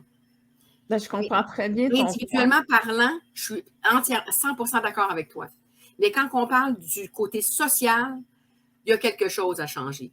Comme dans l'histoire des Noirs, et la personne noire, là, elle pouvait se dire, elle, hey, j'ai autant de valeur que toi, Ticoune, là, mon petit blanc là, qui pense qu'il est meilleur que moi. Là. Moi, je sais que j'ai de la force, puis je vais me rendre loin. Mais il y avait combien de Noirs à l'époque qui réussissaient à vivre heureux, puis à vivre lui-même avec toute cette pression sociale-là? C'était-tu plus facile d'enseigner aux Noirs à rejeter, à utiliser leur ego pour justement rentrer dans l'amour de soi et se foutre du système, ou c'était plus facile de modifier le système pour arrêter d'amener une terrible souffrance aux Noirs et que ça prend une force incroyable pour réussir à se battre contre un système? Moi, c'était seulement à ce niveau-là. Parce qu'individuellement parlant, quand le système est correct, on ne pourra jamais... L'humanité ne pourra jamais s'adapter à un système à la perfection. Donc, l'amour de soi devient essentiel. Pour pouvoir, comme tu dis, s'il y a des préjugés quelconques, un petit peu de préjugés, on va s'en sortir par nous-mêmes de la même façon comme tu l'exprimes. Mais on ne pourra pas, on ne peut pas demander à l'humanité tout entière de mener ce combat-là contre une société. On ne peut pas demander seulement à 5% de réussir à s'en sortir. On veut donner la possibilité à tout le monde. Puis moi, c'est à ce niveau-là. Mais point de vue, individuellement parlant, je suis 100% d'accord avec ce que tu m'exprimes. Mais tu sais, tu as des mémoires individuelles, tu as des mémoires collectives. Toi, on a toujours discuté la différence des mémoires collectives. Je suis parfaitement d'accord que si à la base, tu résous le problème d'avoir ces notions-là enseignées au niveau des parents, puis de l'école et tout ça, si tu emmènes la conscience aux gens, oui, c'est vrai, mais tu oublies qu'il y a une histoire aussi, que cette conscience-là collective, elle a été beaucoup mise à savoir avoir du pouvoir sur les autres. Tu sais, la reprise du pouvoir, là, tu auras bien beau, toi, me dire, tu sais, mettons, tu as bien beau de me dire que la note, là, mais comme tu dis, je le sais, qu'est-ce que je vaux. Fait que, tu sais, quelque part, c'est que tu ne peux plus m'affecter. Puis ça, la première reprise en premier, je pense qu'elle doit aller personnelle. Et là, je vais l'emmener collectivement. Mais je dois la faire personnelle. Mais je suis d'accord avec toi. Parce que moi, c'est ce que j'ai fait, parce que sinon, je ne me serais jamais rendue ce que je suis aujourd'hui. Bien, toi, tu as eu la bascule. Tu sais, tu as eu la bascule au moment où est-ce que tu as voulu l'intention de mettre à faire. Mais dans le fond, qu'est-ce que ça criait à l'intérieur de toi? C'est devant l'image que l'autre te projetait. Je m'excuse, ça le fait à quelque part de dire je ne peux pas être qui je suis, je ne peux pas avoir ce potentiel-là, on ne me laisse pas être qui je suis. Et dans cette souffrance-là, l'ego t'emmène à une déconnexion de toi-même, de ne pas être capable d'être qui je suis. Moi, ça, c'est que là, tu te vois à travers ton ego, et là, à ce moment-là, il dit je ne peux pas être qui je suis, alors je n'existe plus, fait que je vais mettre fin à ma vie. C'est l'ego qui veut mettre fin à sa vie. Si je bascule dans l'amour de soi, Sophie, je n'ai pas la même vision. Parce que là, à ce moment-là, j'enlève le regard de l'autre qui pose sur moi et je prends conscience de qui je suis. Et là, à ce moment-là, il n'y a plus personne qui peut avoir du pouvoir. Puis là, je vois que l'autre, c'est plus moi, c'est sa limitation à elle. Donc, j'ai beaucoup de compassion face à sa limitation. Et là, mais il y a des réelles barrières, Nicole. Je vais te dire la réelle barrière. Prends-les dans un exemple physique, parce que là, on est dans le psychologique, OK? Vas-y avec l'exemple physique. Les pauvres madames là, qui vivent là, en Afghanistan, là, elle décide là, une journée qu'elle s'affirme, elle a envie d'être elle-même, puis elle s'en fout de la vision sociale. Puis elle décide d'aller se faire bronzer en bikini sur le toit de sa maison. Puis elle s'en fout, là. Elle a l'amour de soi, elle comprend, elle peut le faire. il va avoir des conséquences. Elle va se faire tuer, cette femme-là. Là. Oui, mais moi, là, vois-tu, en tant qu'individu, là, je le sais ce que je veux. La première responsabilité que tu as, c'est créer un environnement qui te convient. Moi, là, je vais dire, je m'en vais pas là parce que je m'aime assez pour pas me mettre en risque. La Ouais. première affaire que Mais l'amour il y en va a qui ont faire, pas le c'est se choix, mettre là. en sécurité. Mais là, elle va dire, je vais déménager dans un pays où est-ce qu'il va me permettre de faire ça. Si elle Donc, peut, je vais recréer ça y un arrive. environnement qui va me permettre de faire ça. Et là, C'est je vais vrai. pouvoir m'afficher dans ma liberté d'assumer qui je suis. Mais Mais la c'est première compliqué. chose que je vais faire, c'est d'assumer qu'à quelque part, ça Oui. existe. Je ne ferai pas la conne. L'amour ne fera pas le con, là, puis dire, Non, c'est ça. ah, ben, je vais aller défier ça. Non, elle va Voilà. aller, je vais aller. Où est-ce T'as que je raison. peux aller pour être qui je suis? Donc, elle va, elle, premièrement, prendre la responsabilité de créer cet environnement-là pour elle. OK? Elle va prendre cette responsabilité-là. Donc, la personne va déménager et là, elle va dire, OK, je peux exprimer qui je suis. Tu sais, c'est là l'histoire. Parce Parfaitement, que tu ne peux pas parfaitement éviter que d'accord. ça existe. Là. Tu ne peux pas l'éviter parce que ça fait Non, c'est partie ça. de notre évolution, ça fait partie de notre processus.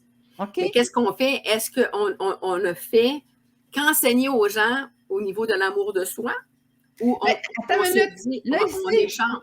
il faut que tu prennes conscience d'une chose. Ton meilleur allié, c'est l'invisible qui devient tangible à un moment donné. OK? Donc, le meilleur allié te dit, OK, en conscience, OK, gars, tu m'as fait voir ça, du monde, parfait. Moi, voici qui je veux être et que ça. Donc, emmène-moi. Tu sais, tu demandes à la vie, amène-moi. Je ne sais pas comment je vais faire pour m'en aller dans un pays de même, mais c'est ça que je veux. Et Exact. ma vision, c'est ça. Donc, oui. Si elle a cette force-là intérieure de l'amour de soi, elle va y parvenir. Ça, je suis Oui. d'accord à 100%. Bien, c'est surtout cette Mais est-ce que connexion-là. Oui, Attends je une suis minute, d'accord. Sophie. Oui. La connexion est super importante avec l'invisible parce que là, je deviens, premièrement, l'amour de soi. C'est pas l'énergie où est-ce que, comme l'autre, que je subis l'extérieur. Tu as raison. Oui, oui. Là, je deviens consciente que moi, j'ai la capacité de créer ça avec l'invisible. Et là, c'est parce qu'on est dans une matrice d'amour. Alors, quand je prends conscience de ça, mon attention est plus sur l'autre, puis qu'est-ce qu'il peut me faire? Je dis, ah, OK, je peux créer ça. Donc, comment tu vas faire pour m'emmener dans un autre pays? Les synchronicités qu'elle peut t'emmener sont incroyables. Ben oui. Elle sait comment Je faire sais, parce je l'ai qu'elle voit vécu. le tout. Toi, tu as un aspect limité. Oui. Elle, la source, elle voit tout. Elle voit OK? tout, exactement, c'est ça. Donc, elle va t'emmener toutes les des points de perception. circonstances. Elle va t'emmener des circonstances pour à quelque part, mais elle ne va pas aller à provoquer les choses comme ça. Puis, tu sais, elle va aller, c'est pour ça que je te dis, elle va aller plutôt dans cette conscience-là, de dire ça existe. Je ne peux pas faire comme si ça n'existait pas. Mais par contre, je suis en train de créer un autre, comme tu dis, en conscience, un autre noyau, une autre possibilité que j'ouvre dans cette conscience-là. Et là, que c'est super important. Et là, à ce moment-là, là, c'est là où est-ce que moi, je suis complètement en connexion parce que, mettons, tu sais, tu dis, ça, c'est mon rôle. Mais je te dis, là, Sophie, je t'ai entendu, là, puis je vais te dire, là, c'est plate, hein? C'est là que je te dis. Mais je suis un peu reconnue pour ça, de dire un peu les affaires des fois. L'élément de surprise, OK? L'élément de surprise, pour moi, c'est la meilleure façon de reprogrammer. Quelle programmation de merde que tu t'es donnée en disant je vais commencer par la base puis je vais remonter lentement. C'est un long processus. Attends, Mais c'est un long processus. C'est ce que je voulais faire. Oui. Oui, mais c'est un long processus. Tu aurais pu dire, ben moi, les consciences, premièrement, cette conscience-là était déjà plus élevée. Fait que moi, je vais partir d'où ce que je suis, puis je peux y aller.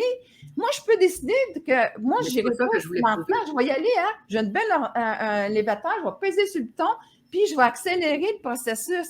Et je n'ai pas besoin de prendre 20 ans. Des fois, c'est ça qu'on se donne à dur. On peut, dans notre programmation... Je l'ai donné volontairement à la dure. Plus facilement. Ben oui, parce que ça soit facile. Je voulais comprendre dans quoi les gens marchaient. Les gens qui étaient en bas de la pyramide marchaient. Oui, mais en même temps, tu as mis ta vie en danger. Ça ne me dérangeait pas. Ça faisait partie de ma mission de vie. Ça faisait partie de ce que je voulais prouver dans le monde. Mais il y a une chose puis je suis tellement d'accord avec ce que tu dis, puis si on réussirait tout à faire ça, demain matin, on réglerait tous les problèmes de la planète, OK? Mais pas un processus, tu l'as toujours dit, c'est un processus. Tu sais, quand tu veux voulu marcher, là, Dites-vous une affaire, l'invisible a toujours fait partie de votre vie. Autant que ton système de survie était là, il y a deux fonctions, OK? Qu'est-ce qui, lui, est plus important, c'est d'exister pour l'autre parce que lui sait qu'il va être dépendant. Il n'y a pas les ressources nécessaires. C'est pour ça que ça s'assit sur le siège conducteur. Mais à un moment donné, la reprise, c'est qu'à quelque part, lui, à cause de ça, il y a deux dépendances. Soit de dire, moi, il faut que je sois important parce que si je suis important, que l'autre voit que j'existe, bien, à quelque part, il va assurer mon existence, OK? Alors que pour l'amour de soi, elle, c'est pas d'exister pour l'autre qui est important. L'affaire la plus importante pour l'amour de soi, c'est que tu n'ignores pas. En fait, je mets ça différemment. L'amour, l'ego, le système de survie a peur d'être ignoré des autres. L'amour de soi, l'affaire qu'elle a le plus peur, c'est que tu ignores ton talent. Parce que derrière ton talent, tu as ta pulsion de vie. Et ils sont enlignés vers une réalisation incroyable. OK? Et c'est cette pulsion de vie-là que dans ton chemin, elle va toujours arriver à te donner deux possibilités. Malheureusement, on écoute souvent l'ego. Lui, il est programmé, puis il est rationnel, fait qu'on s'en va dedans. Au lieu de dire, wow, je peux-tu prendre 2 minutes, puis de dire, si l'amour, je la ferais entrer, là, c'est quoi le regard? C'est super important de voir que l'amour va accepter ce qui existe, mais elle va faire un choix conscient de s'aligner avec qui elle est. Donc, moi, ce que je dis, Nicole, c'est que j'avais ce niveau de conscience, mais volontairement, j'ai fait ce choix-là. Puis je peux te dire une chose, c'est que si je ne l'avais pas fait, si j'avais décidé, moi, quand j'avais 20 ans, par exemple, de dire, bon, ben moi, je vais aller travailler en architecture, ou peu importe, je vais trouver mon domaine, et je vais me simplifier la vie, parce que j'aurais pu me la simplifier la vie. Je peux te garantir une chose, Nicole, et ça, j'en suis certaine à 200%. Je n'aurais pas été capable d'écrire le livre que j'ai écrit. Pas de la même façon. Je n'aurais pas compris les mêmes choses. Ah non, mais ça, c'est certain. Ça, c'est certain. Mais on se donne souvent des voies beaucoup plus difficiles qu'on aurait à se faire. Okay? Oui, mais j'en suis consciente. C'est pas comme si je l'avais fait inconsciemment. J'étais consciente de ça. Et je voulais le faire comme ça.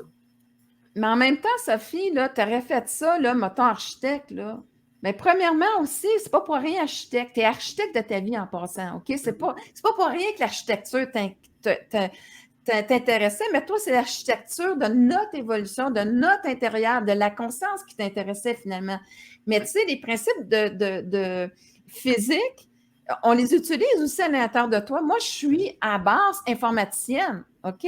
Mais tout ce que mon cerveau a pu comprendre avec le lien, je n'avais besoin de me développer de cette façon-là pour faire les liens. Moi, faire les liens, savoir où est-ce que tu te retrouves. Tu sais, quand tu m'as parlé de ça, tout se rejoue parce que la vie, elle prend conscience de dire, OK, tu as évolué, je te ramène la même affaire. Elle espère juste que là, tu mets de l'amour pour dire, je vais me dissocier de ce que l'autre est en train de me dire pour prendre conscience que les deux fois, tu savais que c'était toi. Nicole, si j'avais voulu, là, à 20 ans, là, même pas 20 ans, là, j'étais complètement libérée de ça. Exact. Parce que j'étais consciente. Mais je ne voulais pas m'en libérer parce que je ne voulais pas seulement me libérer moi, je voulais libérer les gens du système. Mais tu vois, l'amour de soi, tu fais un choix comme ça, Sophie. Ben, moi, l'amour de soi va faire le choix de faire ça, puis elle va prendre conscience qu'elle veut jouer un rôle, mais elle ne se mettra pas en danger, elle va toujours se mettre en sécurité. Mais pour moi, Parce que tu veux sauver les autres. Non, ça, c'est sauveur, comme on a toujours fait avec Jésus. Mais Jésus est venu nous apprendre à nous intéresser à d'une personne à la fois. Il n'est pas venu nous sauver, là. Non, oubliez ça, cette notion-là, là, elle portait à la croix là, le sauveur qu'on a toujours voulu. Non, quand tu veux, à quelque part, là, être le sauveur, ben dis-toi dans ta vie, tu vas avoir besoin de te sauver en Christi. Bien des fois, des situations où est-ce que tu vas t'avoir mis, où est-ce que les autres, ils ne comprendront pas ce que tu veux dire. Tu vas te mettre en danger. Mais toi, tu le vois comme une situation de sauveur. Moi, je ne le vois pas comme une situation de sauveur. Je le vois comme identifier ce qui donne la source, qui donne le résultat d'un problème qui est récurrent en société et qu'à quelque part, il faut l'arrêter, cette roue-là, de tourner. Et moi, c'était ça que je voulais, c'était le sens que je voulais donner volontairement à ma vie. Parce que se mettre en danger, comme tu dis, ça peut faire partie de l'amour de soi quand c'est conscient. Quand on décide de le faire parce qu'on a envie de prouver quelque chose. Parce que si j'avais voulu, Nicole, j'aurais pu, puis j'y ai pensé quand j'étais plus jeune, de me dire, est-ce que j'oublie tout ça, puis je me dis, moi, je vais aller faire mes affaires, puis je vais me simplifier la vie, mais c'est pas ça que je voulais. C'est pas ça que je voulais faire. Mais Sophie, attends bien ce que je dis. Tu n'aurais pas pu dévier ta voix parce que la pulsion de vie t'aurait toujours ramené dans ta voix.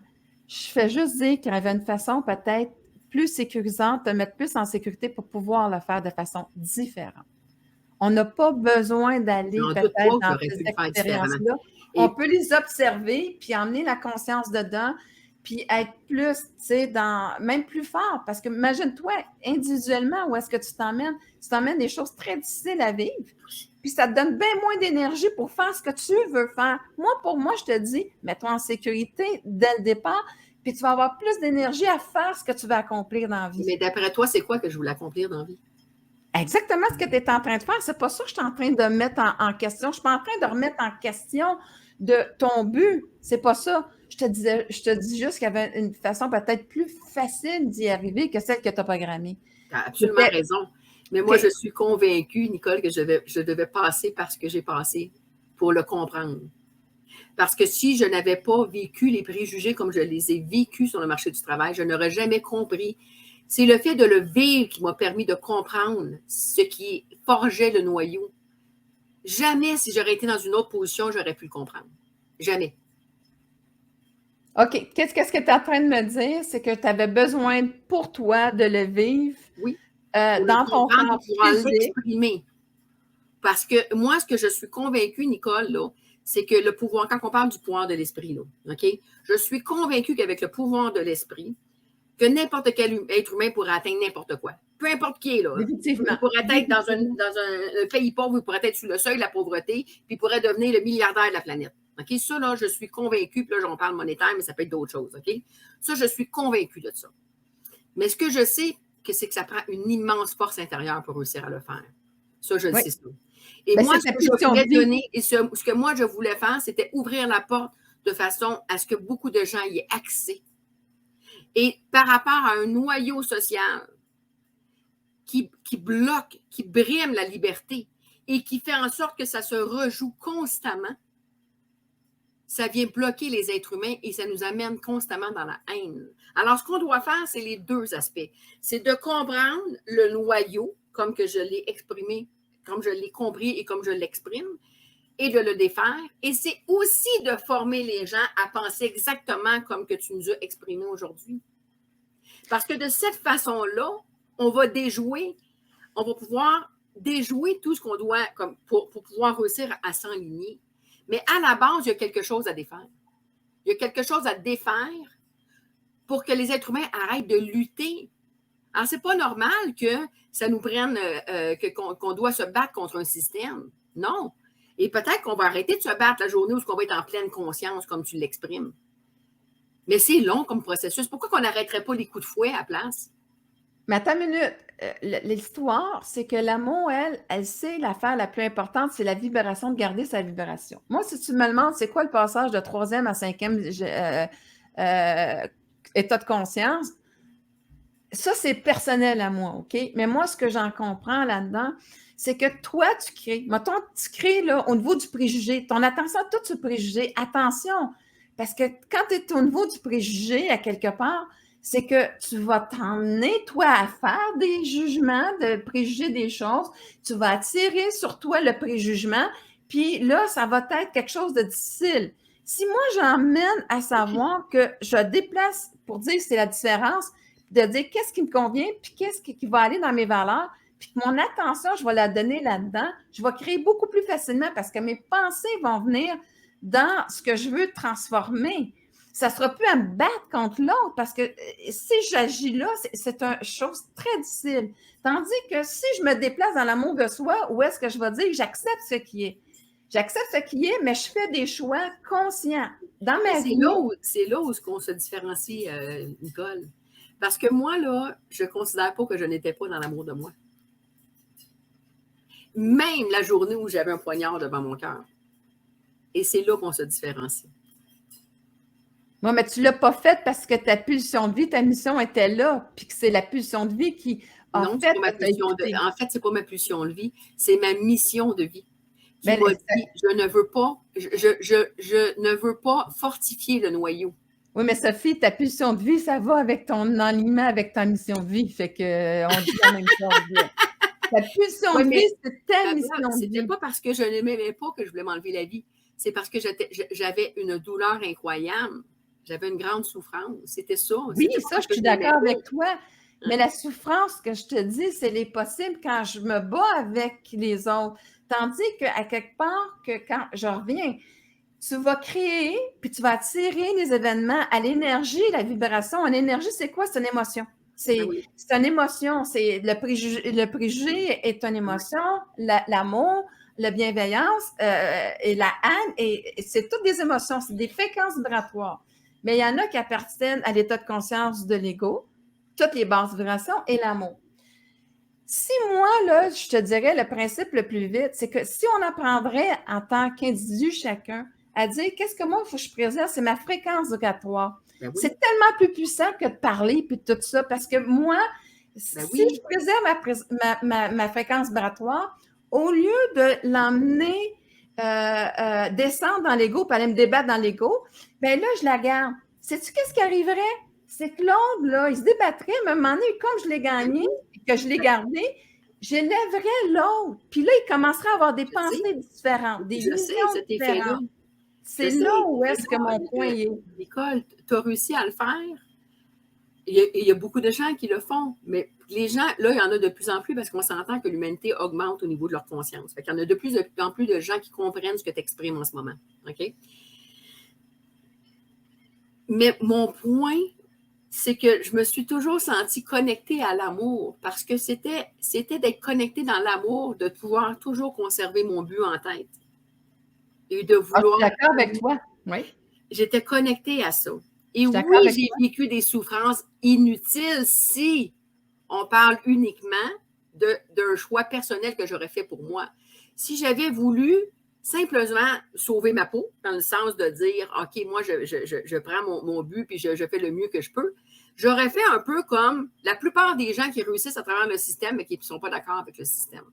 Et que d'une certaine façon, en faisant ça, ils continuent à le fortifier parce qu'ils se disent, mais regardez la preuve, il y a des gens qui réussissent même si le système est comme ça.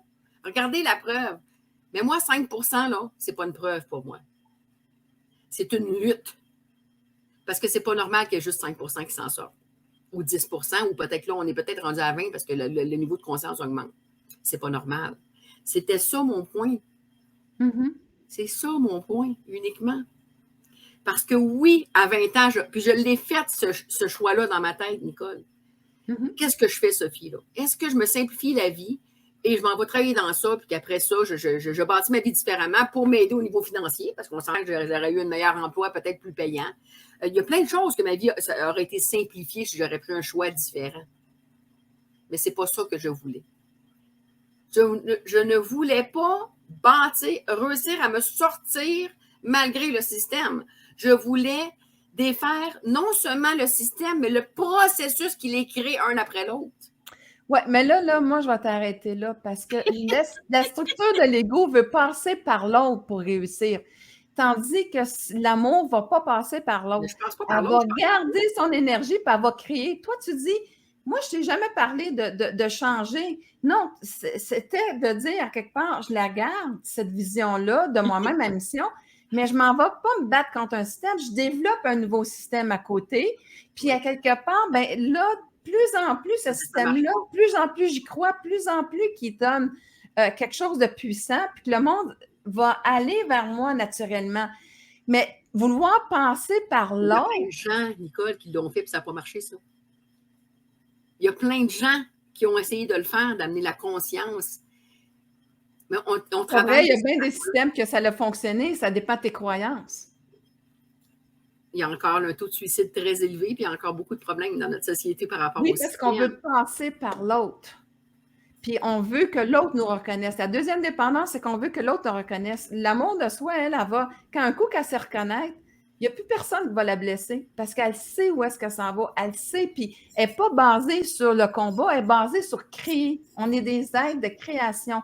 Donc, elle est basée pour créer ce nouveau monde-là, mais en mettant des choses en place, qu'est-ce qu'elle pense?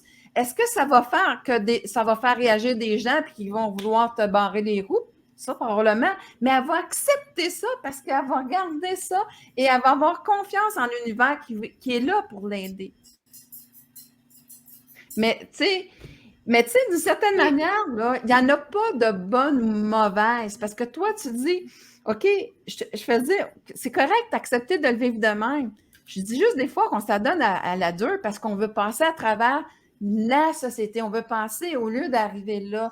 Parce que quand c'est inconscient, quand c'est fait inconsciemment, moi, ça n'a pas été fait inconsciemment. Oui, je sais que tu l'as fait très consciemment, mais ce que je veux dire, là, c'est que quand je crée dans l'énergie, comment je vais avoir de temps à bâtir avec cette belle énergie-là, au lieu de descendre et me battre de là, puis j'ai plus d'énergie pour aller là. D'accord. Tandis que moi, je me dis, si on met en conscience cette énergie-là, on en a beaucoup plus, puis oui, on va avoir, mettons, à amener des résistances qui vont venir, mais ça va passer beaucoup plus facilement parce que mon énergie, c'est encore, j'y crois. Puis tu sais, tu y crois fondamentalement, là. Je fais juste dire que c'est correct, c'est ton processus. Je fais juste dire que des fois, on se complique un peu trop, puis je me regarde, je m'implique là-dedans, parce que c'est bien beau, je dis des choses. Mais je suis consciente que je me suis compliqué la vie. Mais moi, quand je me suis dit, Nicole, je me suis dit, quand je me suis mis comme à l'extérieur de moi, puis je me suis comme observée, je me suis dit, toi, tu as compris qu'est-ce qui t'a amené quand tu étais jeune, parce que quand tu es jeune, tu n'as pas le même pouvoir que quand tu es plus vieux, là, OK?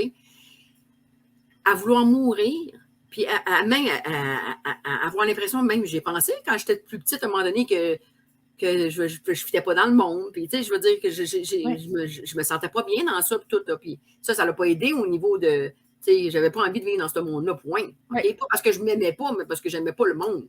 Okay? J'aimais pas ce monde-là, j'avais pas envie de grandir dans ça. Mais ça reste que consciemment, j'ai fait mon choix parce que je me suis dit, ce que moi j'ai vécu, je ne veux pas que d'autres enfants le vivent. Et je voulais transmettre ça aux gens. Je voulais que les gens comprennent ce que les jeunes vivent. Parce qu'aujourd'hui, il y a même des parents qui ont honte de leurs enfants qui se sont suicidés, puis ils ne comprennent même pas la raison. Puis ils ont même honte que son enfant se soit suicidé, parce qu'il y a même des préjugés dans ça. Il y a même des préjugés au niveau du suicide, de mon fils était faible, ou ma fille n'était pas correcte. Ils en ont même honte. La seule chose qui amène au suicide, c'est la déconnexion avec l'amour de soi. Parce que, à quelque part, je n'ai pas l'impression de pouvoir être qui je suis. Je n'ai pas l'impression de pouvoir atteindre ce que j'ai. C'est totalement. Il y a juste dans la vie, il y a un alignement avec l'amour de soi, il y a une déconnexion avec l'amour de soi. Plus tu te déconnectes à quelque part, c'est là où est-ce que ta vie, oui, est en danger, mais oui, on doit, tu sais, là, on doit éduquer, puis passer ces connaissances-là. Puis c'est un choix, hein, parce qu'il y en a, là, on le garde en conscience. Il y en a d'autres qui vont y aller juste avec, je mets dans mon corps, tu sais, ils vont installer la bienveillance. Hein? Fait que moi, dans mon intention, là, OK, mon système de survie, c'est comment? C'est un momentum, là. C'est que moi, j'arrive, puis j'installe mon énergie, et mon intention, c'est la bienveillance. C'est la conscience. C'est la compassion, c'est la joie, le plaisir, OK? Alors, à ce moment-là, quand je mets ça en place, mais mon système de survie, là, il y a bien moins de place parce que lui, je viens d'y mettre une intention. Fait que quand tu t'en vas, là, puis tu n'as pas fait ça, tu t'en vas avec ton système de survie, puis lui, il a encodé plein d'affaires. Il en a encodé des bonnes affaires. Mais là, il fait « Oh mon Dieu, je sens une énergie de lui. » Là, il est tout de suite en mode de protection. Puis là, tu dis « Je ne me reconnais même pas dans cette situation-là. Comment c'est ça que je l'ai rentré dedans? » Ben oui, tu y es rentré dedans parce que lui, il avait prévu qu'il se ferait rentrer dedans. Fait qu'il t'a envoyé le signe. Puis là, tu te déconnectes. Puis là, tu te dis « Ah, je suis même pas contente de moi. » Ben oui, mais je me suis protégée, mais je ne suis pas contente de moi de la façon que je l'ai faite. J'ai blessé la même affaire qu'on m'a blessée. Puis là, je fais comme « Ah, c'est pas cool, ça. » Tu sais? Non, mais c'est vrai. Tandis que quand j'arrive dans cette bienveillance-là, le corps, il se met dans une autre énergie, une autre vibration. Ses pensées sont différentes. Je vais te donner une affaire bien niaiseuse qui m'est arrivée récemment, parce que je travaillais un peu là-dessus, avec la bienveillance. Puis, j'arrive dans un stationnement, OK? Je m'en vais voir Top Gun, là, comme bien du monde a été voir Top Gun. Fait que je me stationne devant un gros camion, tu sais. Là, j'étais là, à côté, je suis là, comment je vais faire pour sortir, tu sais? Pas évident, là. Mais je dis, en tout cas, il n'y avait pas grand-place, je me stationne là. J'arrive à la sortie, j'ai demandé comment je vais faire pour moi, OK? Mais c'est pas ça qui arrive.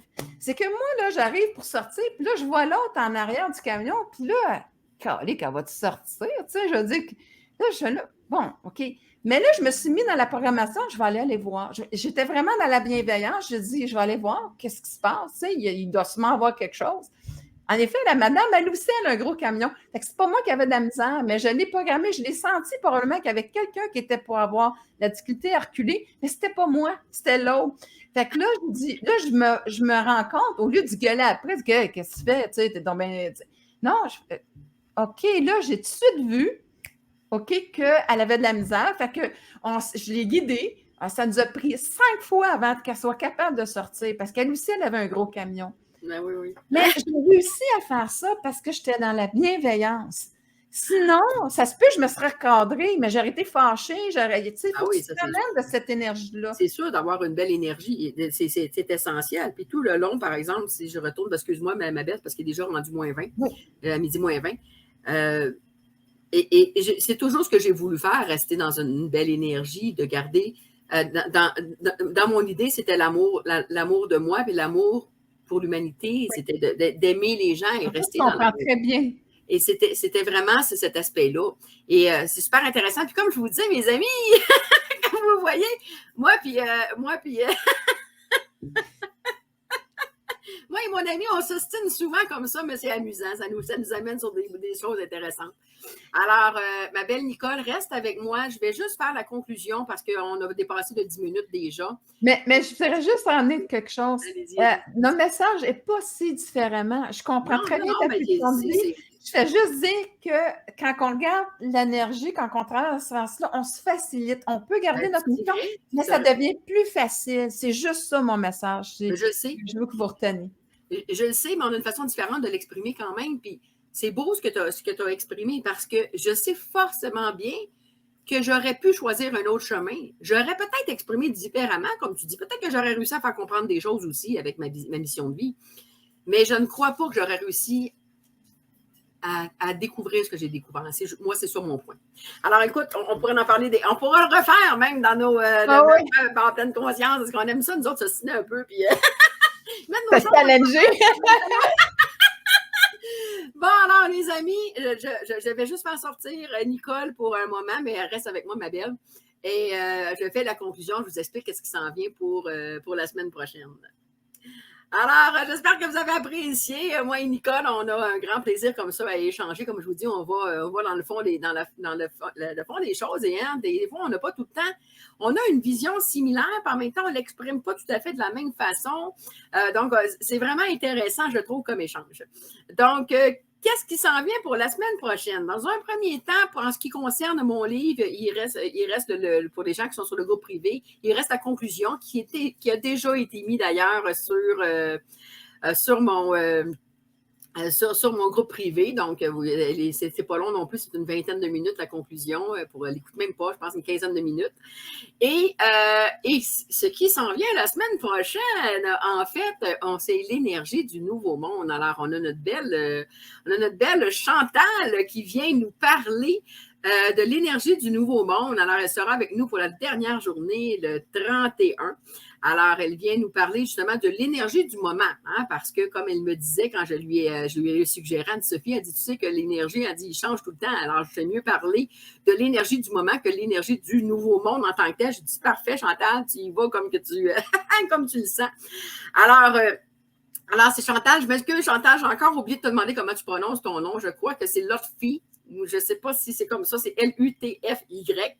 Alors, elle va me le dire la semaine prochaine. J'espère qu'elle va me dire comment je prononce son nom pour que je ne massacre pas encore une autre fois la semaine prochaine. Alors, elle va venir nous parler de l'énergie du moment Et aussi, une petite chose que je voulais vous dire, c'est qu'après le 31, donc à partir du dimanche suivant, je commence à offrir des soins Lao-Chi gratuitement tous les dimanches. Pourquoi j'ai choisi les soins Lao-Chi? C'est que la façon qu'ils sont faits, les soins Lao-Chi, c'est que à chaque fois que le thérapeute donne un soin, il se donne un soin à lui-même. Alors moi, au début, je me suis dit, là, Sophie, là, tu sais comment donner un soin Lao-Chi. Fait que pourquoi tu ne te l'offrirais pas une fois par semaine minimum? Hein? Parce que des fois, on l'oublie. On a beau avoir des moyens, on ne les prend pas. On ne les prend pas pour soi. Alors là, je me suis dit, je vais me l'offrir une fois par semaine. Et tant qu'à me l'offrir à moi, ben, je veux le partager. Alors, je voulais juste vous dire ça. Donc, pour les gens qui en ont envie, je fais ça sur Zoom parce que vous savez que l'énergie, hein, que ce soit à distance ou en présence, c'est la même chose. Hein? L'énergie, ça n'a pas de limite de temps et d'espace. Donc, écrivez-moi en privé et ça va me faire plaisir de vous envoyer plus d'informations. Alors, sur ça, je vous souhaite une très belle fin de semaine et on se voit la semaine prochaine pour la grande finale. Je vous aime, mes amis. Je vous embrasse. À la semaine prochaine. Bye bye. Bien, bonjour mes amis. Alors, vous allez être surpris de me voir ce soir. Alors, je ne sais pas si je vais avoir des visiteurs. J'ai réalisé pas longtemps après le direct de ce matin que j'avais oublié de faire la minute de silence. Alors, quand j'ai réalisé ça, j'étais un petit peu, pressée dans le temps ce matin. Je n'ai pas pu le refaire tout de suite, mais je me suis dit, je vais attendre en soirée et je vais la faire. Alors, comme vous voyez, il fait un petit peu plus noir chez moi, mais par contre, on voit mieux mes bougies. Alors, j'ai décidé de faire la minute de silence à cette heure-ci. Je vais tout simplement la rajouter à l'autre partie quand je vais la mettre sur YouTube et sur mon site Internet. Alors, pour les gens qui ne savent pas, la minute de silence à la fin, ce que je fais, en fait, c'est que je prends une minute où ce que les gens, on demande à la source, finalement, de nous, on fait une prière pour l'humanité tout entière, pour la paix et l'amour dans le monde. Alors, la première minute de silence était une minute pour nous, hein, pour nous, nos demandes personnelles et pour qu'est-ce qu'on veut demander pour le monde. Mais la dernière minute est importante pour moi. C'est celle où on demande vraiment pour l'humanité tout entière, comment aller chercher l'amour et la paix dans le monde. Alors, je vous invite à fermer les yeux et de faire cette minute avec moi. Merci.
Alors, merci beaucoup, mes amis. Alors, sur ça, je vous souhaite une bonne nuit et de beaux rêves.